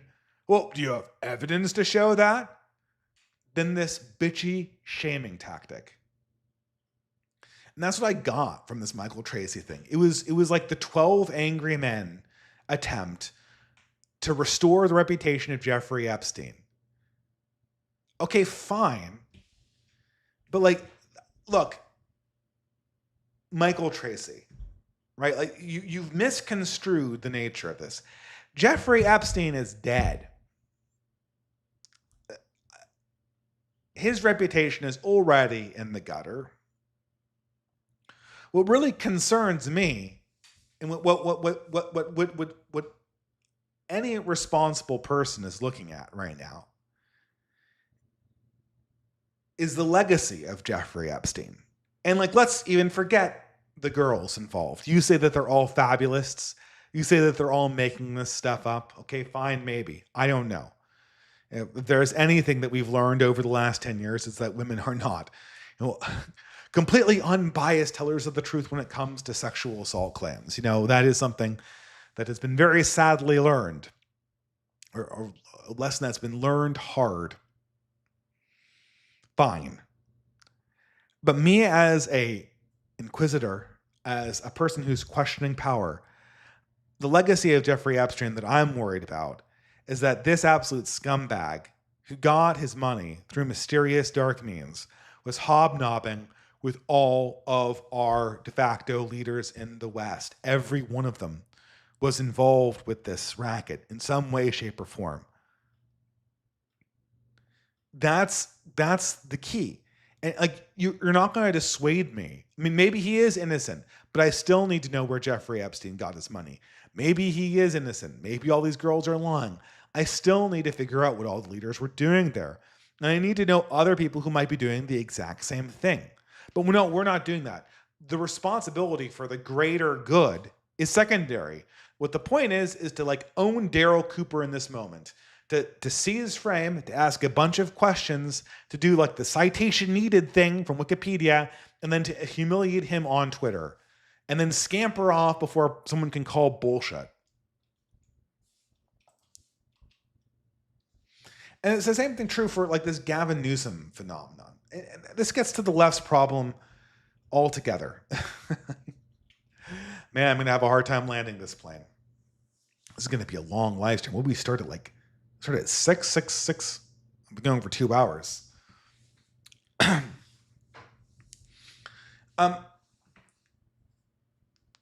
The left doesn't really have a narrative that it knows how to, like, it's going on fumes here.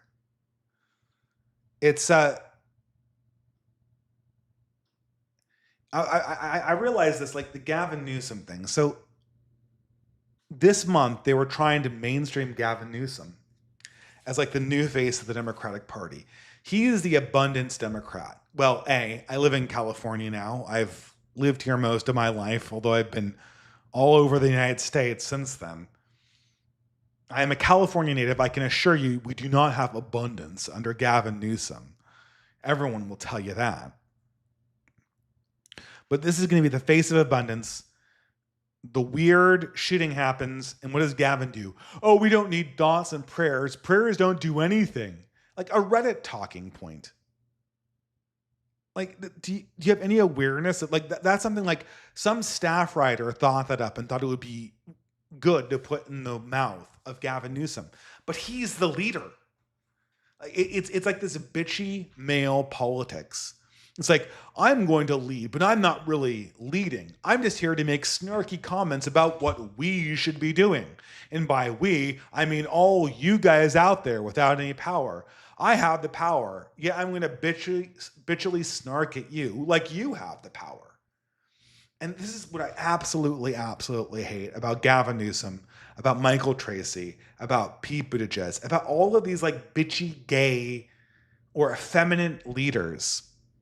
They want to govern like they're not in power. Like they want to govern like they're observing somebody else who has power. But they still have less power than the voters they represent. No ownership. And of course, I mean, you're okay, great. We won't pray. That's going to be perfect. We won't pray. Did that solve anything?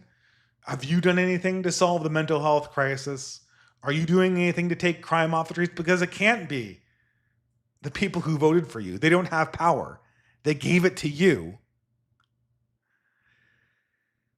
At this stage, the ball is in Blue America's court. And I wrote an article about this. The left's narrative force is completely failing. I actually made a bad prediction. I predicted that by this time last year, I predicted that in the summer of 2025, the left would have found some narrative that it could glom onto, and that the right would be having an identity crisis. This has not occurred. Instead, it appears that the left has fallen into even a deeper identity crisis. And it has done so because all of the narratives that surround it aren't holding anymore. Nobody's buying them. They're not fun for its activist class, and they're not getting any more money. And so all it can do is kind of like recycle cliches, while the largest problems just kind of fall by the wayside. Now, again, I spent like 10,000 words overviewing all the ways that the left is dying on my Substack article by the same name, and you can go read it. I know I'm going to come up on time anyway, so I probably should kind of head towards the conclusion on this stream. But it's going to be a while before the left can come up with a narrative that satisfies itself anymore. I don't know how it puts itself back together again. The left relied on the global American empire being dominant, and the global American empire is crumbling. The global American empire is crumbling. And when the global American empire crumbles, the post-war consensus crumbles. And when the post-war consensus crumbles, then all of those stories they've been recycling, from Uncle Tom's Cabin to Emmett Till to Harper Lee, and down and down and down, all of those narratives will stop making sense. And new narratives will need to be found. And none of the new narratives work for them. The techno-utopianism doesn't work for the left because they realize that it's evil and inhuman. And becoming like the pro-corporate party is never going to fly with their base. They'll have zero energy. And the right will just eat their lunch. In all senses of the word. They can't move in that direction. Feminism, which is as close as possible to kind of an eternal fixture of politics, seems to be kind of in a moment where it can't figure out what it is. In some sense, it is the strongest part of the left because there's a built-in audience for feminist narratives. And there's going to be this huge cohort of perennially unmarried women that will consume this stuff to their dying day and give over all of their expendable income to this larger cause. The problem is that even though it has a built-in audience, it can't tell a good story anymore. So all of the cultural products it produces are going to be pornographic. They're going to be obviously self-serving. They're not going to be able to communicate the kind of deep feeling of catharsis that you got in the 90s from watching something like the vagina monologues. Like, people were crying at that. And it sounds stupid in hindsight, right? But I was at a performance of that, and people were like being brought to tears. I couldn't believe it. But that was the kind of catharsis that you could get with feminism in the 90s and 2000s. That's not happening anymore. What you're going to get is gender slop. Gender slop, gender slop, gender slop. And it's going to feel more and more like slop because it can't communicate with anything that feels even remotely real. And furthermore, the other elements of the left, like their third worldism and their corporatism, is going to start interfering with the feminism. No feminist, no gender advocate looked at that Ukrainian girl getting her throat slit on the light rail and was like, oh yeah, boy, that's my progressive administration. This is just a non-story. That's what progressivism wanted. They wanted you to see that and say, oh, this is a non-story. Every female sees that and sees a story. They see a story that they know and that they're biologically programmed to react to, just as much as they are biologically programmed to react to the man-bad narrative. And that creates a dissonance because you can consume all of these things as individual entertainment products, but they're transparently not going to come together in anything that feels real. I think a number of things could happen in this moment. The post-war consensus, certain elements of it could die. We might be able to get people to see that, full overcoming of race as an idea will never happen within the next 100 years, at least. We might be able to see all of the problems that have occurred since the end of the post-war period when it's come to family formation and sexual ethics. I think people are increasingly aware of that. There will probably be a feminist version of more traditional ethics, but everyone can see these problems. Everyone can see the problems of sexuality as identity. And everyone can see the strength of having an attitude towards sexuality and identity that's not based on hedonism. And I hate to say that this is the most important thing. I mean, we might also, I should say what I am most eager for is a re-examination of religion. Now, there's a lot of people who have seen, like there's a little upswing in religiosity among Zoomers, and a lot of people are making more of that than is likely actually happening. I don't think that we're ready for a revival yet. It's way, way, way too early.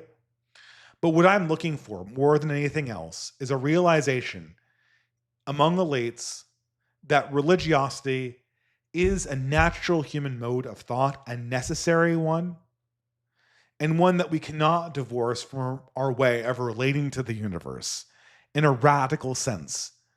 Secularism is a myth.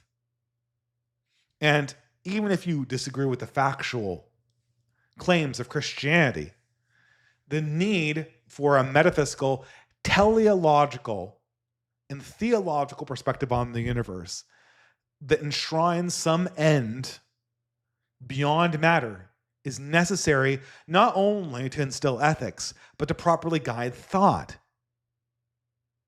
I think that we're close to getting that kind of concession, at least among a subset. And from that flows the ultimate conversation about discovering our society's new faith somewhere. And lastly, this is what might happen. Although after this week, I think it will certainly happen. I think 2025 is the beginning of the end of white guilt. Short white guilt. We have reached peak white guilt. It can't go up anymore. Either A, there's a right-wing revolution in the West and countries renaturalize through voluntary or involuntary remigration or through the closing of the borders.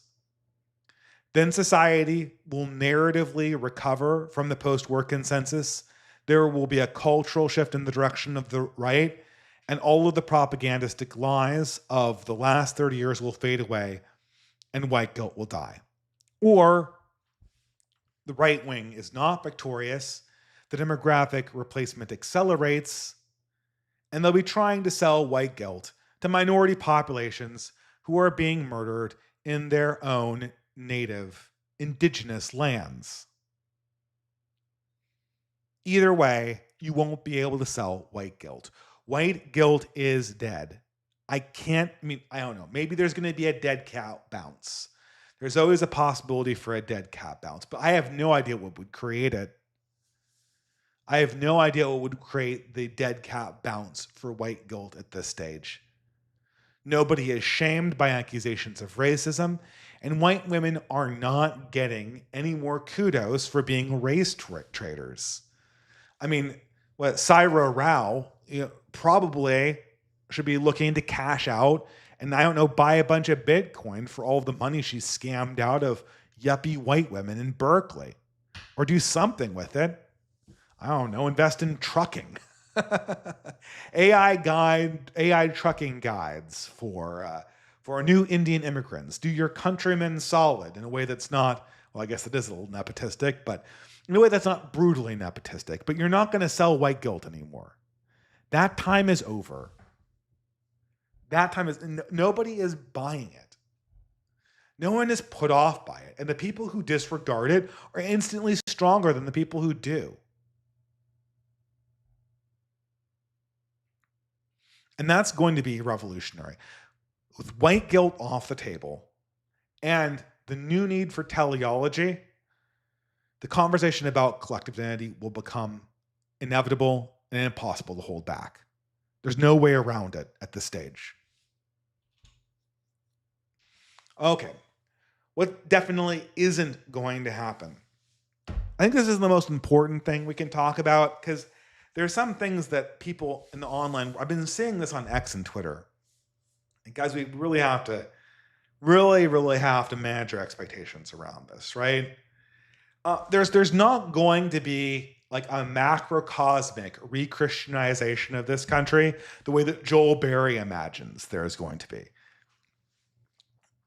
That can't happen. It can't.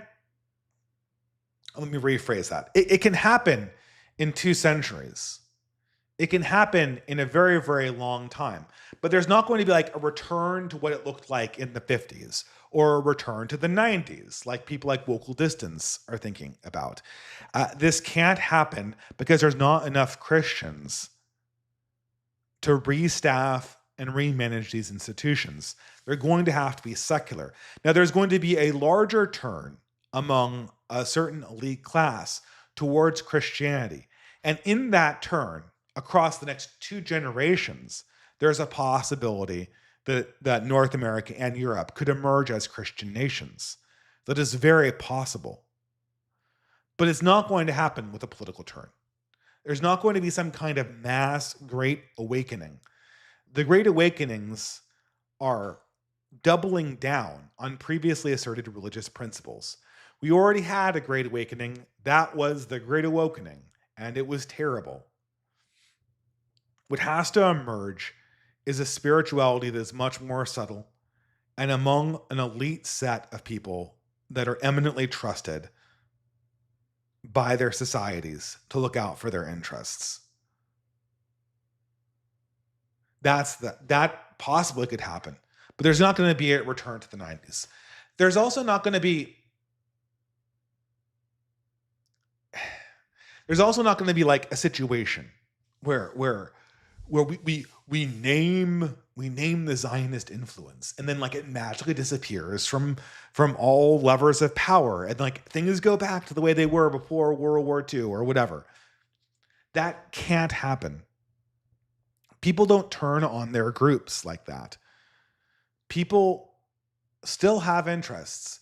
People still need to make concessions. And just saying like, oh, you did this bad thing in the past doesn't immediately rectify the situation that you're laboring under. And this is really most important when it comes to specifically like the woman question. You know, I had a slide on the whole women problems. I guess I talked about gender slop earlier. But I talk to people in these gender slop discourses about like, aren't women to blame for X, Y, and Z? Like, isn't this like the turning point? Aren't we supposed to hold women accountable? This needs to be clear. You are never going to hold women collectively accountable for anything. That's not what women do. That's not something that has ever happened in the history of the human race. You cannot point a finger at the collective of women and say, you're bad, or you need to do something. You can do that to men. You cannot do that to women. Women will absolutely not tolerate that. And when I say they absolutely won't tolerate that, I mean that they will do almost anything else, and they will make your entire existence a living hell before you can do that. You could literally get all women to wear burqas before you could get the collective of women to take accountability of a problem collectively. It is way easier to change the behavior and change the rules so that people behave better secretly and quietly and let women save face. For women, the behavior, they're way more willing to sacrifice the behavior and to give personal concessions rather than take a collective blow to the face. Women are hyper aware of collective optics, and they will never concede to anything like that. So all of like the MRAs out there and, you know, the incel people and the gender slop people on the men's side, they're like, oh, well, we're going to have a coming around and holding women accountable. There's going to be this moment where they say like, we were wrong and you were right collectively, and now we need to submit to you. That will never happen. Women will submit to powerful men. Women will submit to justly made laws. Women will submit to proper and good religion, as they always have. In fact, they want to do that. But all women are not going to collectively submit to all men. That will never happen. That has never happened in human history. The human Homo sapien female is programmed to not do that. There has to be, before that occurs, before any kind of correction in the gender discourse or human sexuality can happen, there needs to be a consolidation of power, of moral narrative, and of some basis for societal cohesion. Then you've created the basis where you can get concessions on behaviors, where you can get concessions on morality, where you can get concessions on politics. But there's never going to be a collective moment of ownership, a fundamental asymmetry. What we're really looking to do in this moment, and I think this is a great opportunity for us, the right has realized something that the left has not. The right has realized that the liberal narrative is defunct and that the narratives of the post-war world are done.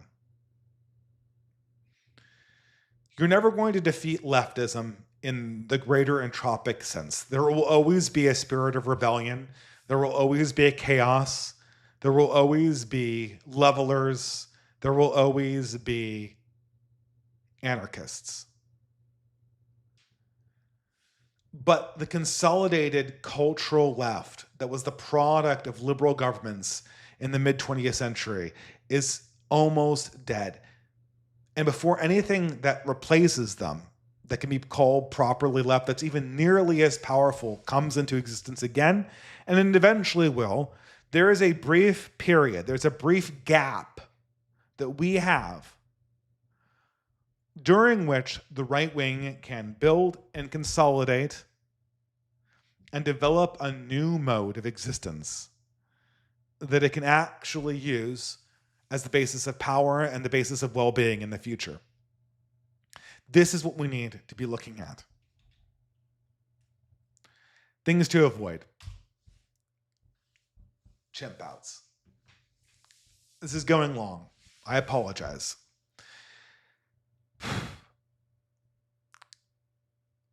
I think that we've learned a lot of things over the last 10 years. We've unlearned some things too. And this is a big contention I have with Aaron McIntyre. And the problem is it's a little subtle.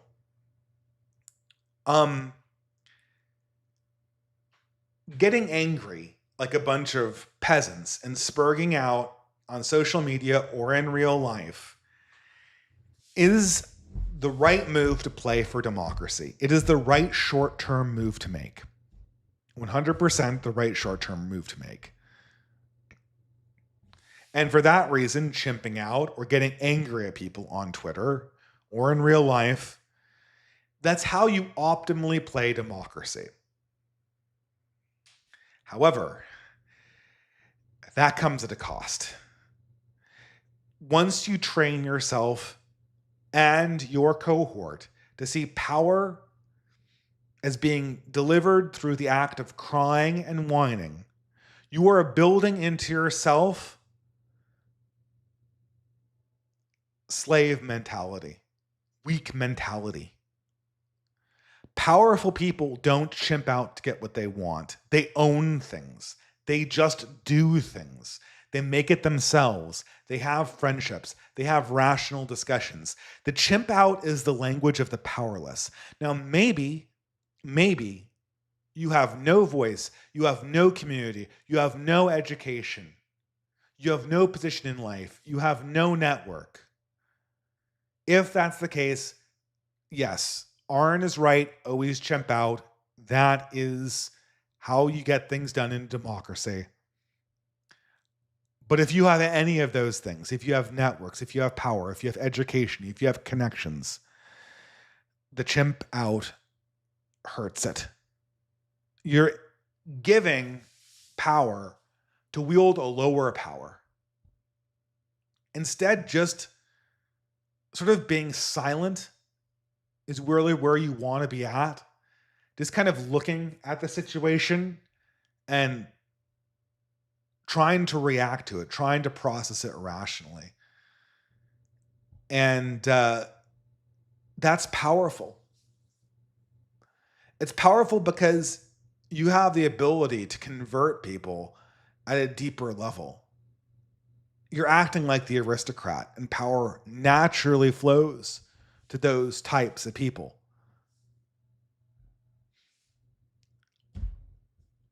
I think the right wing needs to unlearn this lesson, and it's ironic because chimping out is how you control populist leaders.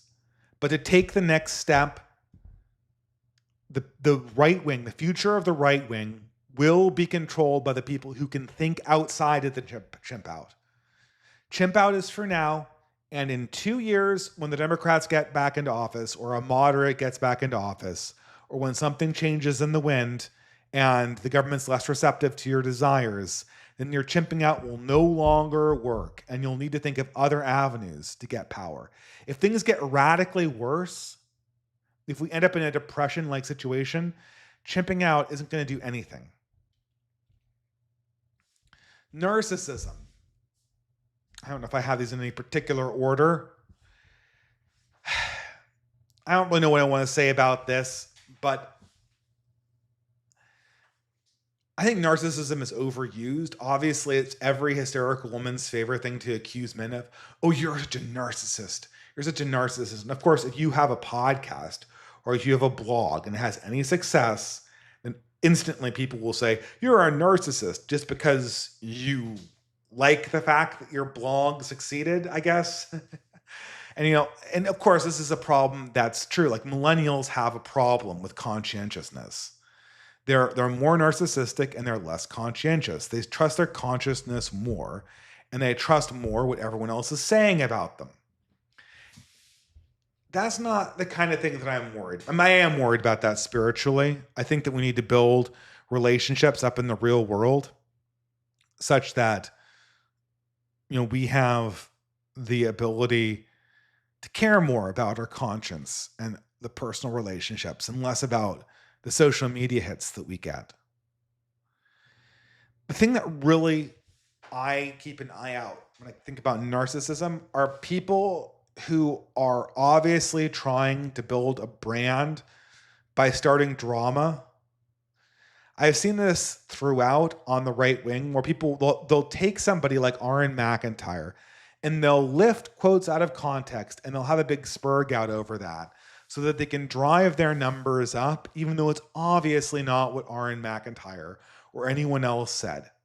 And I always know that, like, the telltale signs of these people is, like, they have kind of a cult around them. Their followers are really, really, really, really into them, and they hate everyone else. And these people, these online influencers, they can't keep friends. They never keep friends. They have a bunch of former friends. They have a bunch of former podcast hosts. They have a bunch of people that they've worked with that have vouched for them, but they're all kind of people that they've kind of climbed over to grab their way to the top. No lasting friends. And they seem to care more about their profile than actually accomplishing anything. These are the signs of the actual online narcissist, and not actually just, the kind of narcissism that naturally inhabits the endeavor of doing social media that we have a hard time avoiding.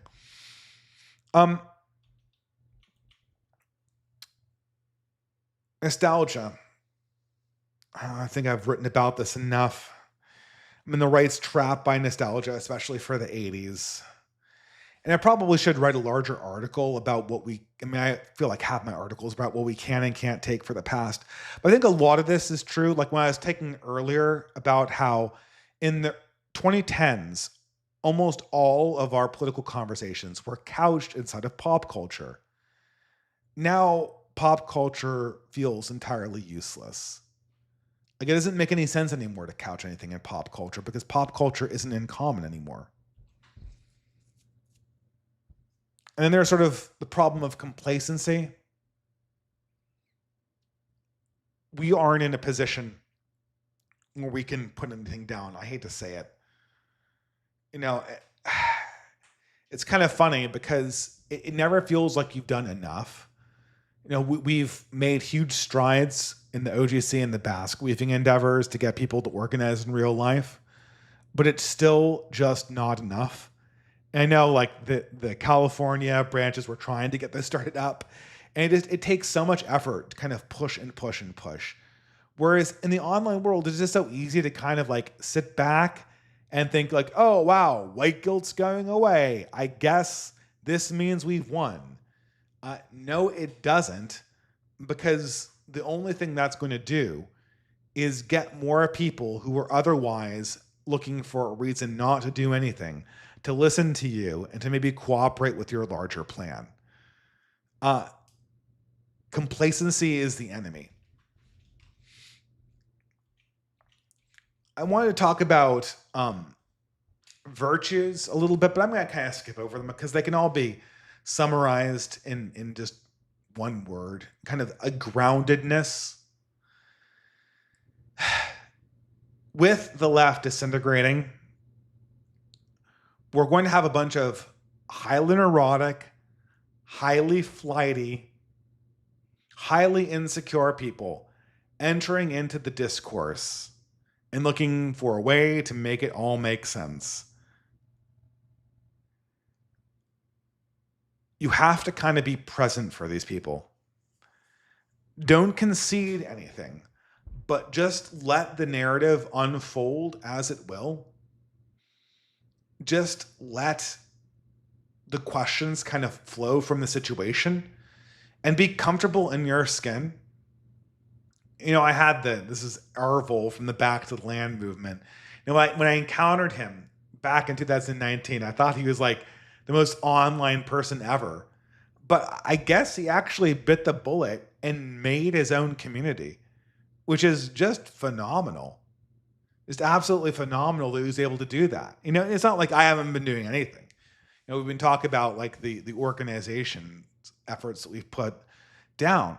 But the point is to kind of walk into the room and have everyone else kind of be individuals and just be aware of what you stand for. Be aware of your body and comfortable in your skin. Be aware of your beliefs and be unashamed professing them. And then kind of honestly and personally ask for a future. Just keep on asking.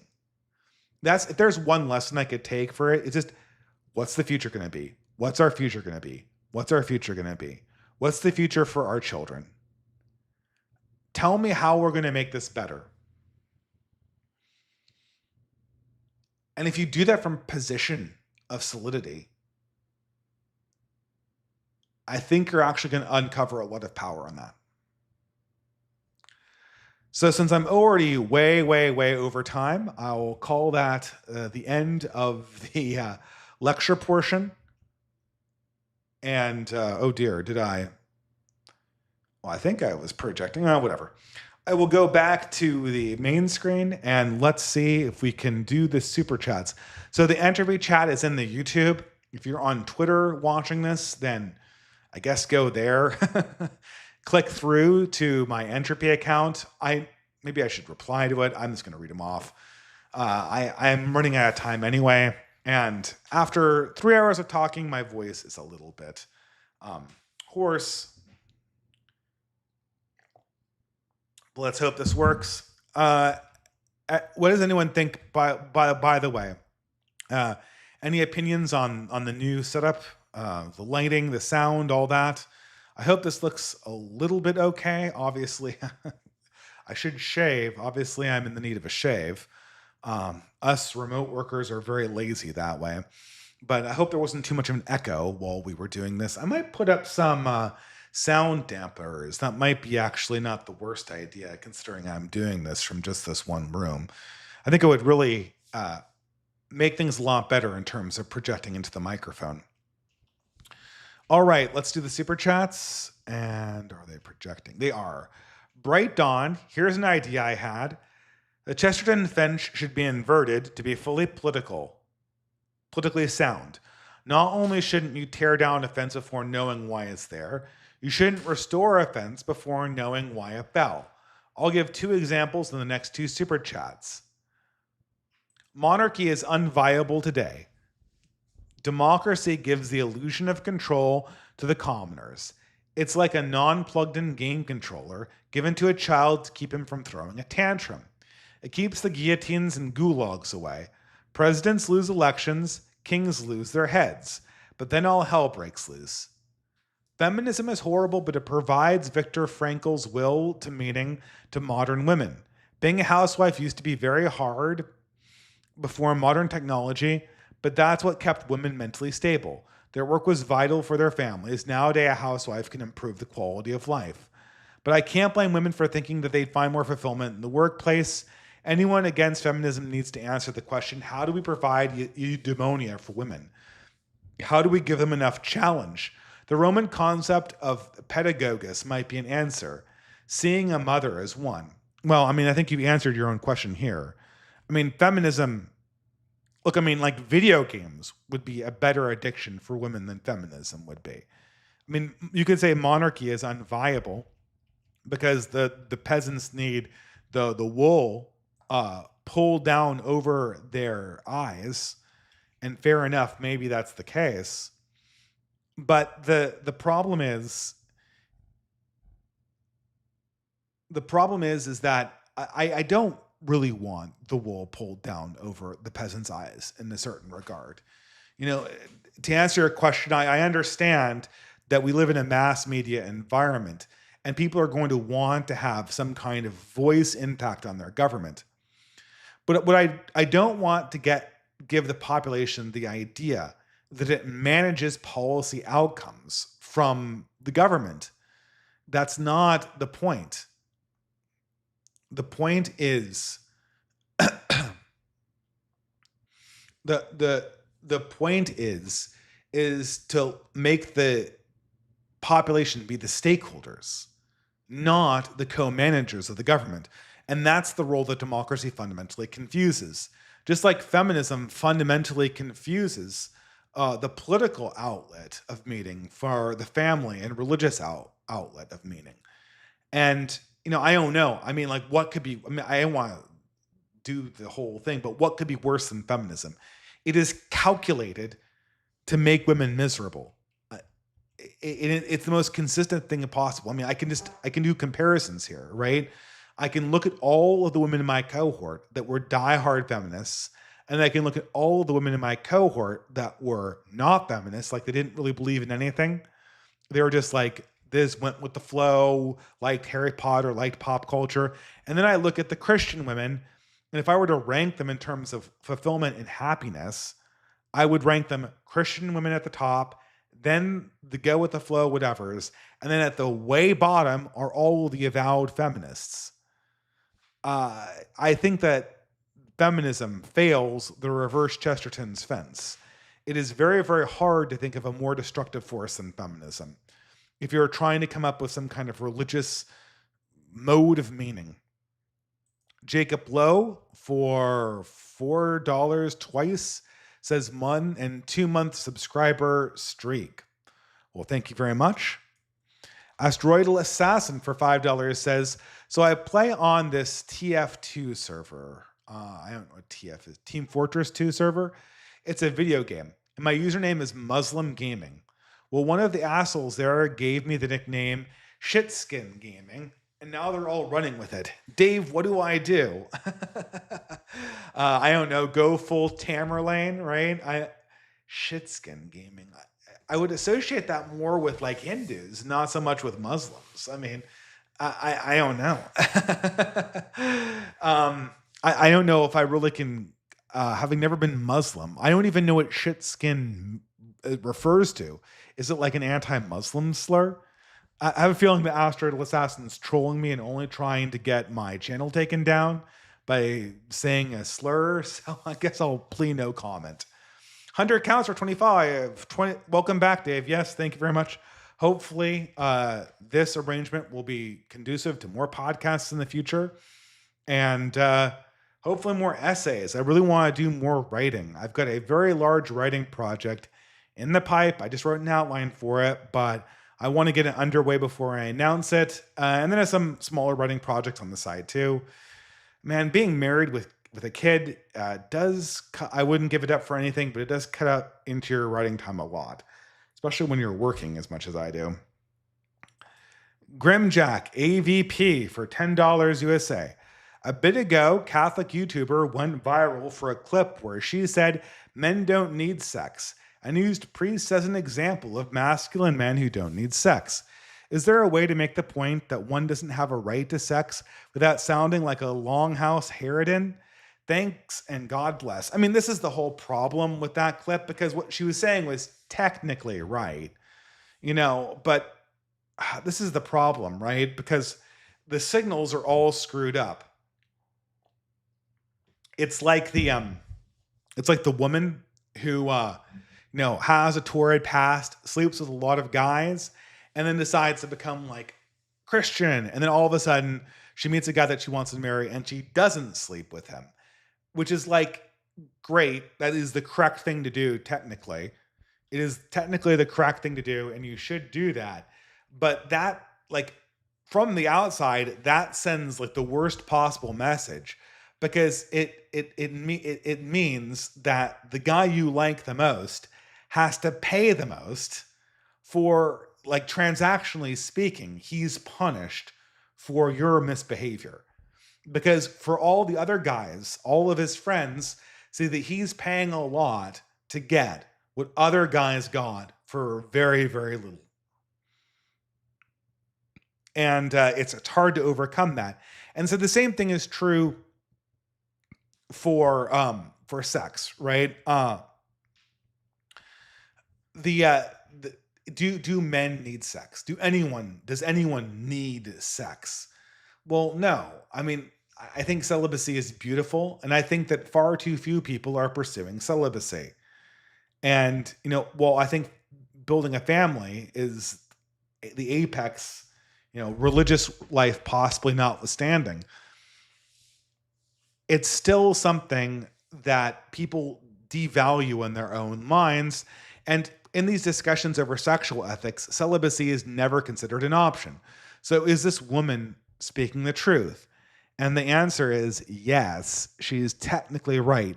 But when she says it, the way she says it, it sounds like men don't need things, only women need things. It sounds like women deserving home math. And I know I kind of put him down a little bit for gender slop discourse, but he's a great creator. He did this, the deserving, women deserve things, right?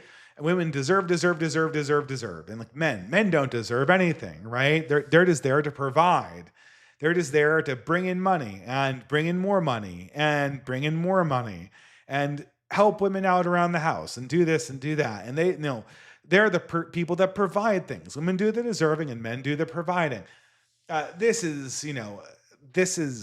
understand that this is sort of biologically how men and women are set up to react to each other. But in the modern world, it's deeply pathological because women have political power.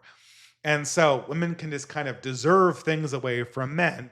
And when you hear this in Christian relationships, you're wondering, is this actually a commendation of celibacy? And or is it just men don't get to ask for anything, women get to ask for everything? Like, if there was a woman who wasn't getting sex from her husband for whatever reason, would your immediate lecture be about how, because there are nuns, you should be fine with celibacy? I think you wouldn't, right? There is such thing as a marital debt. There is an expectation and a requirement to be sexually available to your spouse. And, I know parents get really, really tired and it's hard to find time, but this is a component of it. And you can't like blindly disregard that. And so I guess, I don't know. Yeah, I mean, to answer your question, there is a way to promote celibacy, but you have to promote it neutrally. It can't be like, oh, we're the Christian version of The View, and we're going to tell you about how men don't deserve something that they historically have been considered deserving of, aka sex with their wives. That's just, you've got to frame it differently than that, and you've got to contextualize it. And a lot of the messaging from people like Leela Rose or any of these sort of Christian e-girl influencers has been really, really bad. It's kind of played into a bunch of stereotypes. Ben White for $3. He says, good to see you again, Dave. Welcome back to the States. I'm surprised you can tolerate moving around so much. It can't be easy moving so much with a young child. Well, my child isn't that young anymore. He's, just went to kindergarten. So, I don't know, but I don't want to move ever again. I know that I've just moved right into the den of the lion, but that's what I pay for family. And I don't feel like retreating from my home state. I don't think that's the battle that we are fighting. I don't think the battle we're fighting is, how are we going to retreat into the hinterlands while our enemies consolidate all of the great areas of the historic Americas or of Europe. These are our cities. These are our countries. These are our states. And people are going to have to deal with that. And people are going to have to deal with our collective ownership or our collective role in being one of the owners of these places in some way, shape, or form. But thank you, Ben White. Augustine Bonhoeffer for $30. He says, "Hi, Dave. I just finished my PhD and got my first professional job and wanted to spread the love around." Thank you. I remember how that was. Thanks so much. Well, I remember how finishing the PhD was. No question. I just wanted to say that I appreciated your content throughout the hell that is graduate school. I learned from you more than some of my professors. Keep it up and God bless. Well, thanks so much. I really appreciate it. I remember I started this channel my last 2 years of grad school. It's kind of funny. Ben White for $5. Regarding Grimjack's previous comment, people in marriages absolutely have the right to sex with their spouse. It's morally sinful to habitually deny sex to your spouse without grave reason. Unfortunately, most religious leaders won't talk about it. That is absolutely true. I already covered that, but thank you very much. Creeper Weirdo for $5 USA says, "I find it crazy that I live in an era that went from Democrats are the real racists to Democrats are the real patriots. What a time to be alive. Also, have you thought of bringing back the Trad Codex? Even as an SS articles, I really like those vids." Well, I mean, like with me just like reading books. Well, I mean, you mean like reviewing individual property? Well, so I got stuck on one Trad Codex. I did half of a Shrek video, and I never published it. I just published a Shrek video, but it would be like it would end in the middle of it. And I recorded it before my son was born, and the problem is that you're not the same person after a child is born than before. And so I'm always hesitant to releasing it, but maybe I should just do that. But maybe my other project first. The thing is, Creeper Weirdo, pop culture became a lot less relevant in the last 4 or 5 years. It is no longer the medium through which we view politics. It was absolutely the medium that we talked about politics in the age of the YouTube video essay. But not so much anymore. Now, I still do reviews of things. I did a review of Thomas Carlyle's Sartor Resartus, which is the least popular Substack article I ever wrote, although the hardest one that I have ever written. And so I do still try to do cultural things. It's just there's times where like the effort you put into something is not commensurate with what the audience is getting from it. So you always kind of like want to stand back from that a little bit, but we'll see. Nerve AMV Maker for $20 says, "I'm increasingly finding the distant right's attachment to non-democratic government irrational. It's one thing to say true democracy can't exist. It's another to say that the masses need to leave governing to elites. Almost every issue the right holds dear is detested by elites and supported by the masses. Also, welcome back."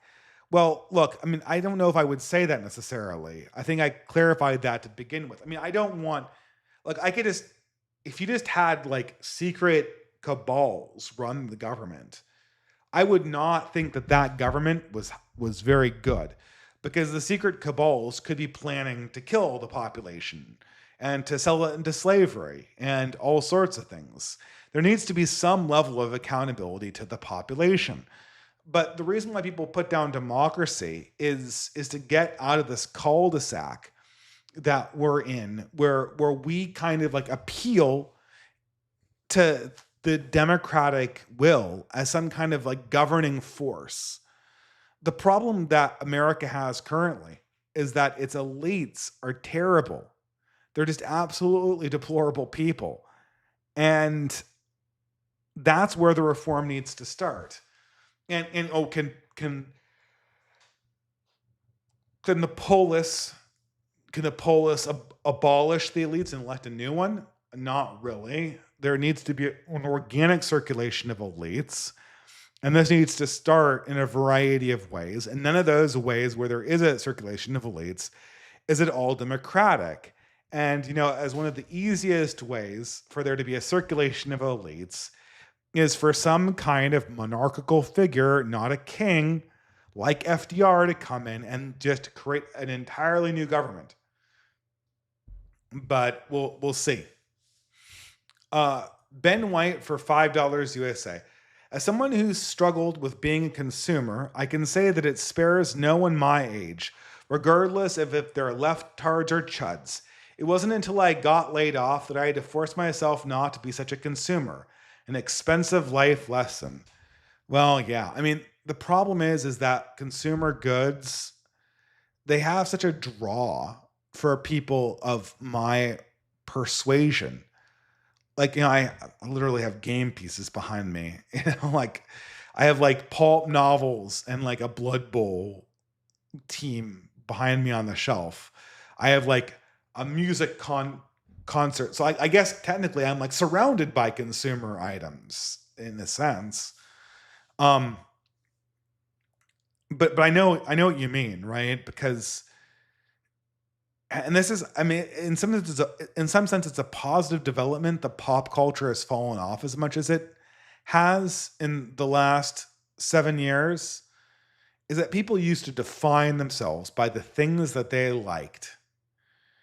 We're now entering into an era, into a world where your collective and communal relationships and your confessional relationships will be more important.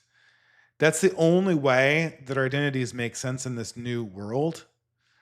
And I'm not saying like, okay, I mean, I'll give you an example. It's like, I wrote about this in my last article. I did a board gaming. Like I was tired after that gargantuan article about the left dying, and it was very successful, but I was tired. And I wrote like this long article about my favorite board games.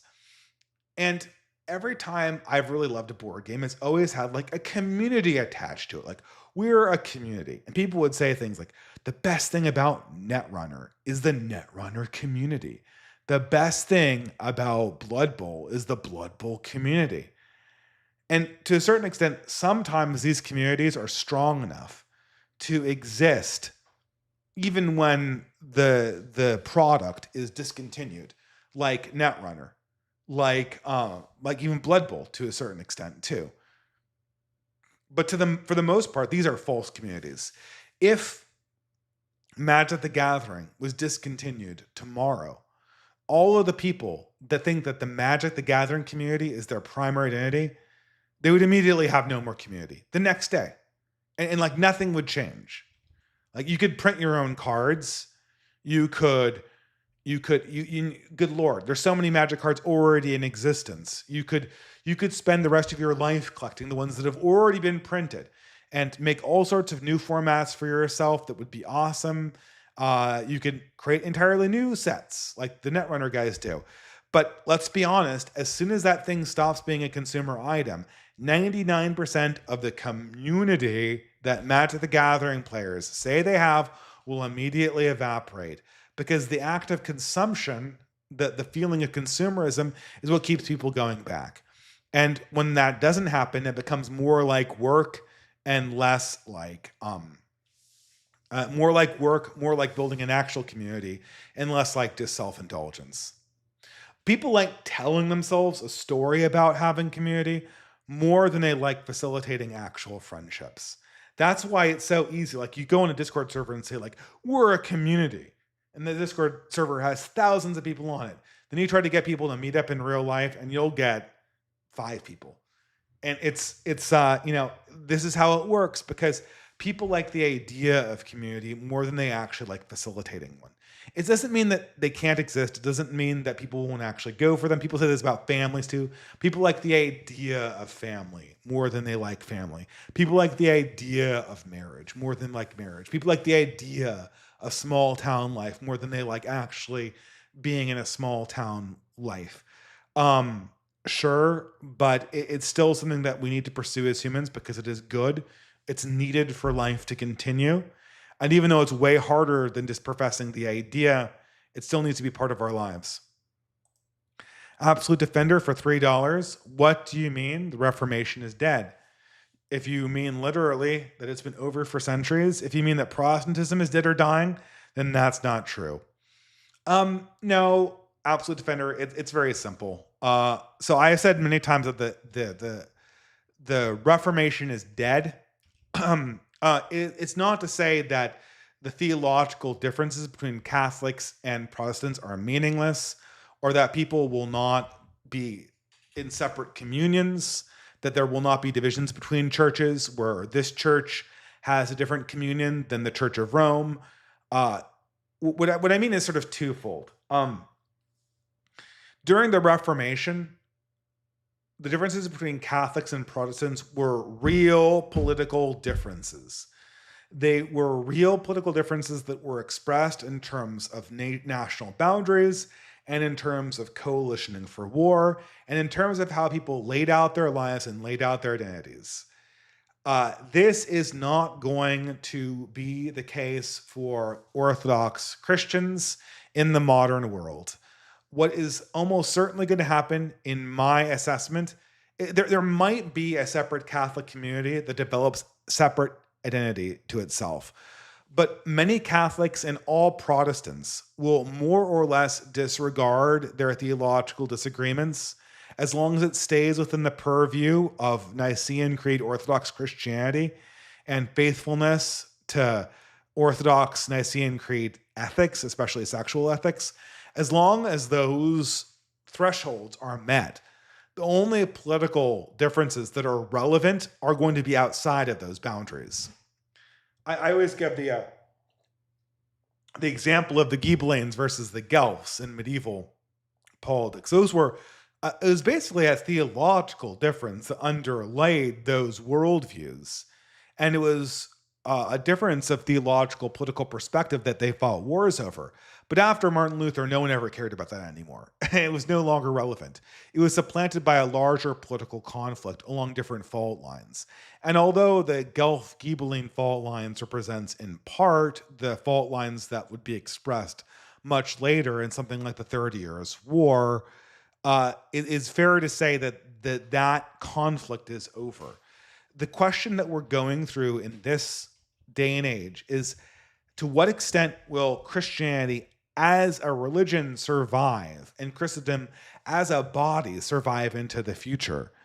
Not whether, we're Anabaptists or Methodists or, or what side of the Catholic Orthodox division we fight on. That's not going to be the relevant political divisions.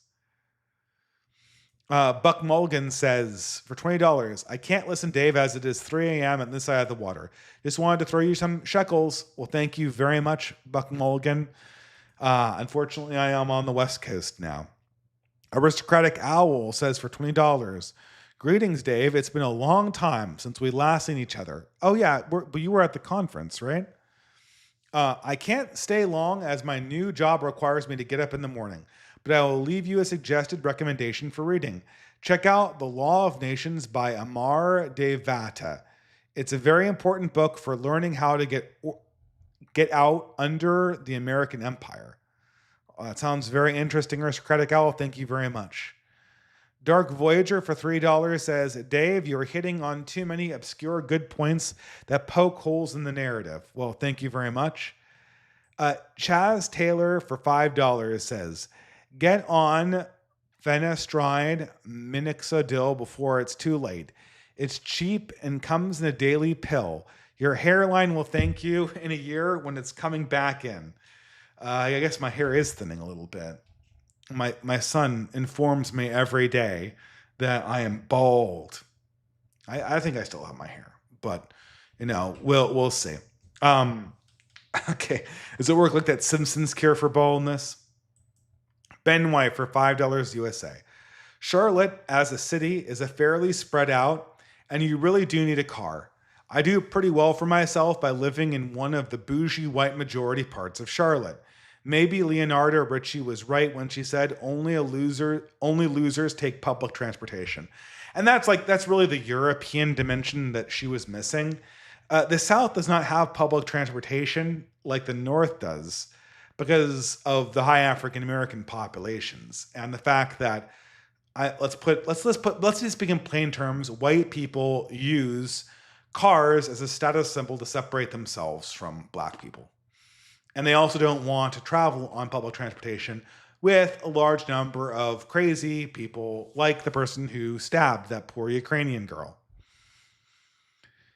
Chansey of NW for $25 says, we as a people need to decide what kind of future we are willing or able to create. Let other nations see to themselves. Our own problems are too far and too grave. Ultimately, that's incorrect. I think we need to worry about the entire world, but immediately, yes, we need to get our own house in order. Eventually, the question of the world will be part of the question of our children's future, and that cannot be disregarded. We cannot turtle forever. But if we don't take this moment and use this moment to create cohesion and strength inside of ourselves, then we're going to lose everything that we have. Ben White for $3 USA. But outside of public transportation, South End Charlotte, where the attack happened, is fairly nice. A good amount of young people living there, and some decent walkable neighborhoods. Well, I mean, I guess that's true for a lot of these cities, right? I mean, Chicago has really nice areas. I was in the University of Chicago near Hyde Park, and it was very nice. Although, you go a few blocks out of the University of Chicago area, and it gets really scary really quickly. It doesn't change the fact that the area on the interior is very, very nice. Sam153 for $50 USA. Congrats on the new digs, Dave. But as a Canuck, it's sad to see you leave Canada. What do you think of Lindsay Ellis's new YouTube essay on Gaza? I thought I'd get the master breadtube whisperer's opinion. I just think that Lindsay Ellis has absolutely nothing to say. Her worldview is absolutely been destroyed. It doesn't make any sense in the modern world. And okay, fine. So she's wringing her hands over Gaza. Like, what do you have to say over that? Okay, you want to get rid of Zionist influence in the government? Fair enough. But what does that have to do with anything? Like, you do not have the power to compel the end of this war. We barely have the power to compel the end of the war in Ukraine. And certainly, the United States has a much easier time ending the war in Ukraine than ending the war in Gaza. I think Lindsay Ellis is one of the most malign influences on the internet sphere. I mean, I really liked her stuff in the Nostalgia Chick era, but she was just one of the most pernicious political actors. She was one of these people, she got a lot of success covering kid shows, and she was very insightful and well-read. But then she made politics her religion, and she went woke. I hate using that word. It sounds like I'm James Lindsay. But she hopped on this social justice bandwagon and decided that she wanted to go on a great crusade and then bring all of her fellow YouTubers along with her. Like half of the bread tubers, from ContraPoints to the guy from Folding Ideas, they're all her little friend group. And she's responsible for almost half of BreadTube being a thing. And what's the net result of it? The net result of it is like a ruined progressive movement, a devastating crime wave in the black community brought on by the George Floyd protests, and like a bunch of self-righteous losers who destroyed their own lives. I don't know what to say. Thank you very much, Sam153. Nerve AMV Maker for $5 USA. It seems that the recent great political movements have some artistic spirit that animates them. Nationalism and democracy had romanticism. Socialism had realism. The 60s had postmodernism. The spirit is missing in today's politics. I think that what we're looking for in terms of art is a certain kind of rediscovery of folkishness. I was going to write an essay on this in the controversy over the Tiny Desk concert uh, that happened a month ago, and then I just ran out of time. But that would be that's where I would look for it. Sort of like music and culture that you make yourself, the personalized and the organically felt. That's where art has to go in this era. And the fact that Portland hipsters or LA hipsters totally ruined this project 10 years ago, we have to get over that. We have to actually discover real folkishness. Gonna have to catch the VOD, but thanks for the stream. Thank you very much. Shadowban, $25. Thank you. Wow. Oswart for $5. Hello, Dave. I'm running out of my voice again. There's a project that has been proposed for a painting, a mural of Irana Zarutska, the Ukrainian girl that was stabbed. I live in Maryland, and I'm sure I'll need a permit. But otherwise, I'm not sure how to approach this. Any advice? Well, look, I mean, it would have to be done in Charlotte in order to be organic, right? It would have to be done. The mural would have to be created in Charlotte where the murder took place. And it would have to be in cooperation with the family involved. Unfortunately, that's just required. So look, I'll lay out the challenges for this. So you are correct that if we were the left, the first thing we would do is make an art project to this woman who deserves commemoration. But the thing is that it takes a lot of tact to do this. Whenever the left has one of its martyrs, their family is gotten on board instantly. Like there was a whole community relations, CRS, community relations services, that kind of like gets the family on side with the activist message before there is an eruption of sort of backlash that comes from any one of these killings or anything that goes against the civil rights narrative. You would, in order to commission a mural of this woman, you would have to get her family on board with it. So it would have to be very, very tasteful and not obviously politically controversial and very, very spiritual. And it would have to be in Charlotte. It would have to be 100% organic. Because if you don't do that, you'll start a commission of this woman, and then her family will be like, don't politicize our daughter's death. Don't turn our daughter into a martyr for your right-wing movement. And then you've given the left their narrative out. Now, anytime they talk about this woman, they can talk about the right wing exploiting her memory for their own crass political purposes. This has to organically go through the community and family of Irania, the arena of arena. That's where it has to start. If you try to do an end run around that, the left knows exactly what they're going to do. They're going to accuse you of using her corpse like a marionette to repeat your political opinions. And then all of the organic sympathy you've collected from this, which is a brutally utilitarian way of thinking about it, is going to evaporate immediately. But this needs to emerge from the family themselves. Our Stroidal Assassin, you can only pick one option. 2.5 young blonde white women are injected into the world. They know basic things, major languages, self-preservation, but will primarily be seeking help from others. 2, you are now the king of Canada. All Canada is your domain. The average black IQ is raised to the white average.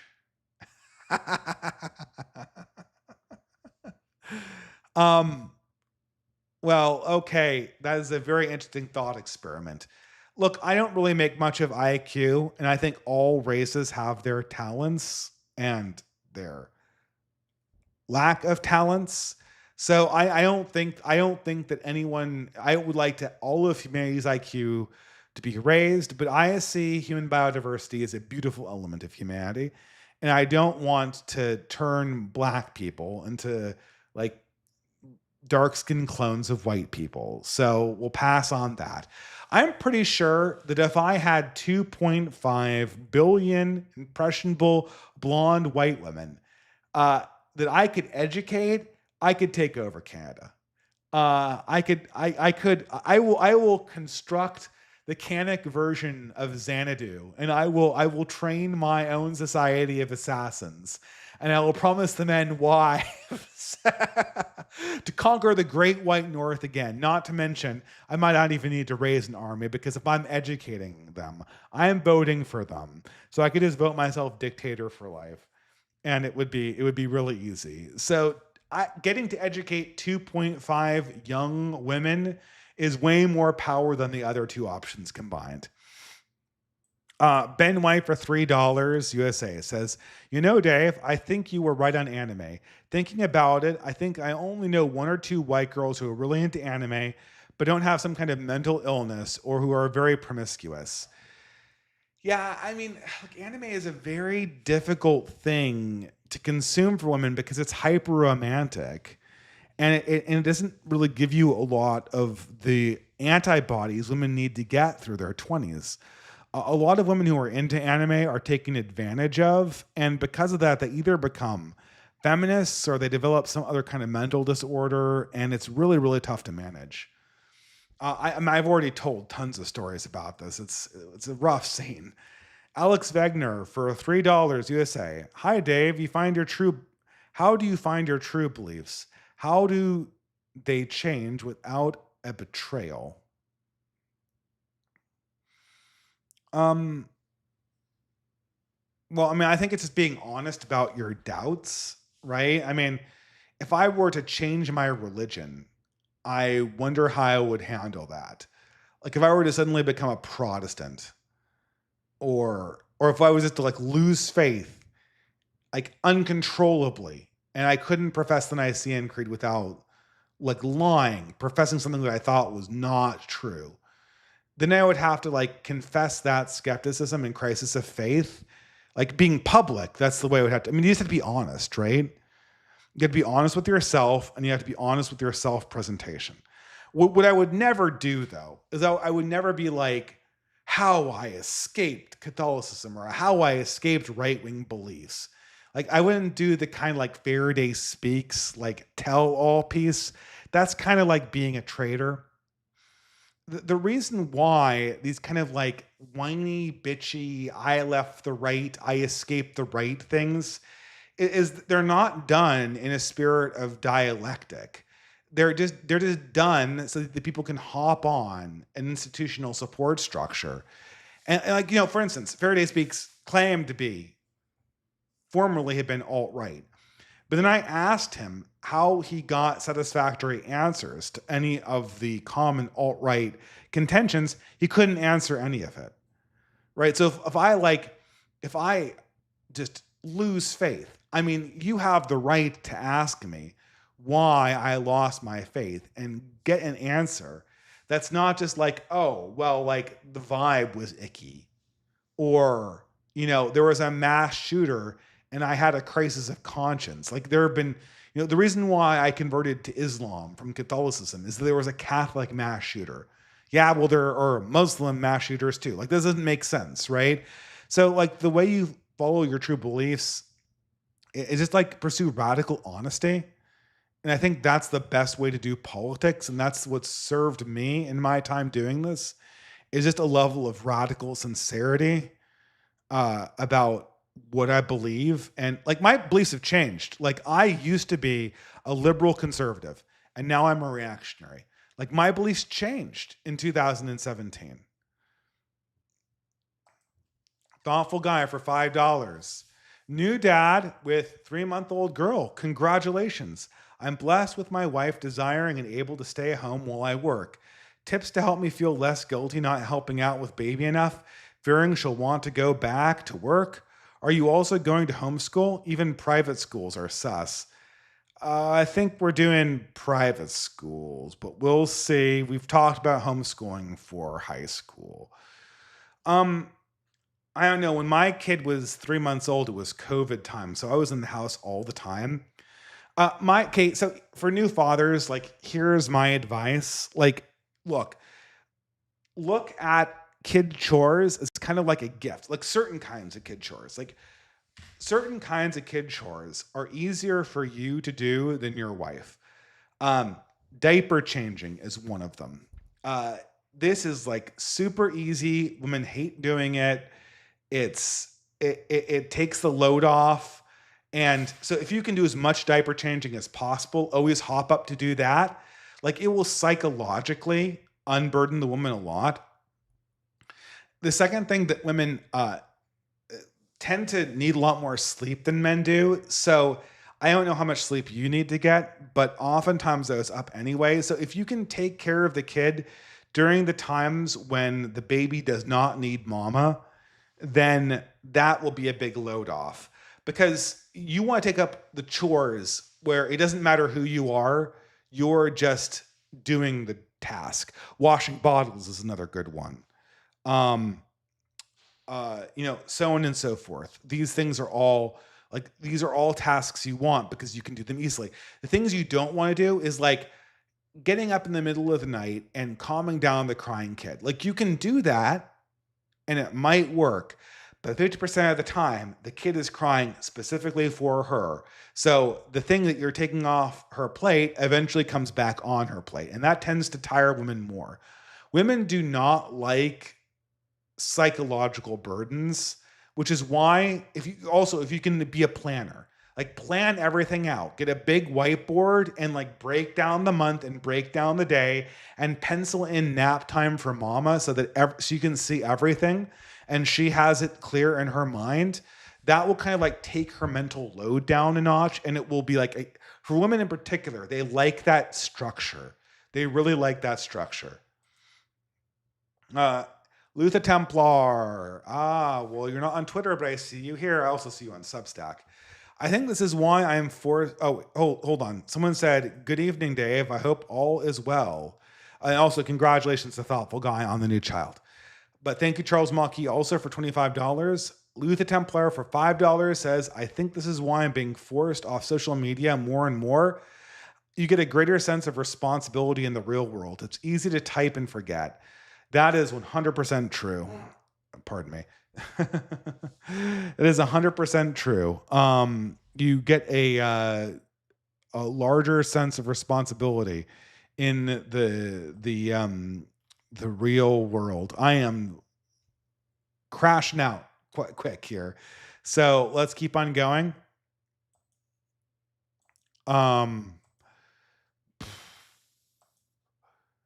I lost my entry tab. Okay.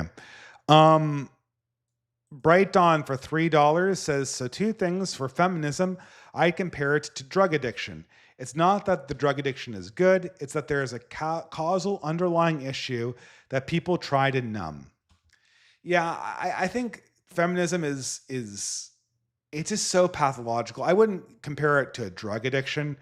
It's a mode of thinking that women like and that they reinforce in each other, but it just can't be fed power, because if it gets fed power, then it becomes a pseudo religion, and that's just an absolute disaster. All the women I know who were dyed in the wool feminists young all have really unhappy lives. I would really, really be worried if I had a daughter. I would really be worried that she fell into that trap too. Just as I'd be worried that my son would get caught up in the whole MGTOW thing. It's like a self-pitying loop. Anglo-Catholic for $5. Good evening, Dave. I struggle to think of a future where women are not held accountable for everything they've done. You say they wouldn't allow it, but given that men possess the monopoly on violence, I don't see how they could resist. Yeah. What I'm saying is collectively, like they will comply, but they will not take spiritual accountability. Like that's a critical distinction. Individual women could take accountability. Collectively, women can comply. Collectively, women cannot take blame for things. That is not what the collective of women, that is not something the collective of women is capable of doing. Like their minds will rebel against that mode of thing that will be like slavery to them. So you have to have some face-saving way where women can comply to good rules and proper ethics that are healthy in a way that allows them to save face and not be humiliated collectively, because women will not be humiliated collectively. I mean, it sounds hyperbolic to say they'd rather die than accept collective accountability, but in some sense that's kind of true. Women would rather die than accept collective accountability. Allow them to be on the winning side while they do what you want. That is what you need to do. Like, if you join our side where we have these rules, you will be the winner. Period. I have people texting me. Okay. People are leaving, so I'll have to keep my ear open. We'll have to end the stream soon. Wiz is for $5. What do you think of that new K-pop Demon Hunters movie? I watched it with my sister the other day, and I thought it was very catchy and filled with good messages and themes. Dude, I haven't watched anime in like 10 years. In 2013, I watched Death Note. And then I didn't watch anime since The Last Exile in 2005, 20 years ago. So, and I certainly don't think I'll resume with K-pop Demon Hunters. Although I do really, really like Vampire Hunter D because of the whole dying world thing. So, there you go. Bright Dawn for $5. For monarchy, I'd point to Roman history. Caesar flaunted his ambitions and got killed. Augustus put on a show pretending the Republic was still alive and began the empire. Once a group gets a distaste for monarchy, they need wool over their eyes. Yes, but the empire was good for the world and in many ways good for culture in the short term. It also completely killed culture and spiritual exploration because the entire structure of the imperial religion was being held together by a noble lie. And that's what eventually caused the collapse of the birth rates. Bright Dawn for USA $3. I would say the EU is trying to pull up Principate. It's a democratic skin over an oligarchic structure. You could have a right-wing equivalent to that. Yeah, but currently their populations are rebelling against them. And look, I am not saying you couldn't do this, but I don't know. This kind of like idea of like this placated, docile population being ruled over by mind control oligarchs is the exact opposite of what I want. I want like a coalition of a variety of different groups, all of which are internally devout believers and that are high energy and that bend the knee consciously to a Caesar that rules over them. It's the mind control and it's the totalitarian dimension that is the real weakness of modern authoritarian states. That's the real weakness of China too. Bright Dawn for $3. I would say that you used to buy or read that one. Peter C for $36, $50 Canadian to remind you of home. Regarding making pop culture content in 2025, there's recent movies that provide a window into how some people are trying to make sense of the current era, even if the movies themselves flew under the radar, e.g. Eddington, The Mountainhead, Megalopolis. Could be fun to critique and pillory them. Yeah, I'm looking for a movie for the Last Things Film Festival, and maybe I'll do that. Who knows? I need to get back to Last Things about that. USA $5. Got here late just off of work, been missing these streams. I hate how I can see no way to do any real live action over this stabbing besides X. What am I supposed to do? Protest black crime? No good day without breaking taboos. Well, I don't think protesting ever accomplishes anything. I think that you should just kind of build awareness for more safety, for more regulations, for more police, and for an awareness that there is anti-white violent crime out there that targets people like this. Bright Dawn for $5 says, I really think we're speaking past each other. To use a comparison, Bismarck instituted a bunch of programs to take the wind out of the sails of the socialists, because he didn't want them in power. How do you do that for feminism? Well, yeah, that's a good question. We would have to have some kind of like reactionary version of feminism. Like pro-family feminism might be a good way of doing that, right?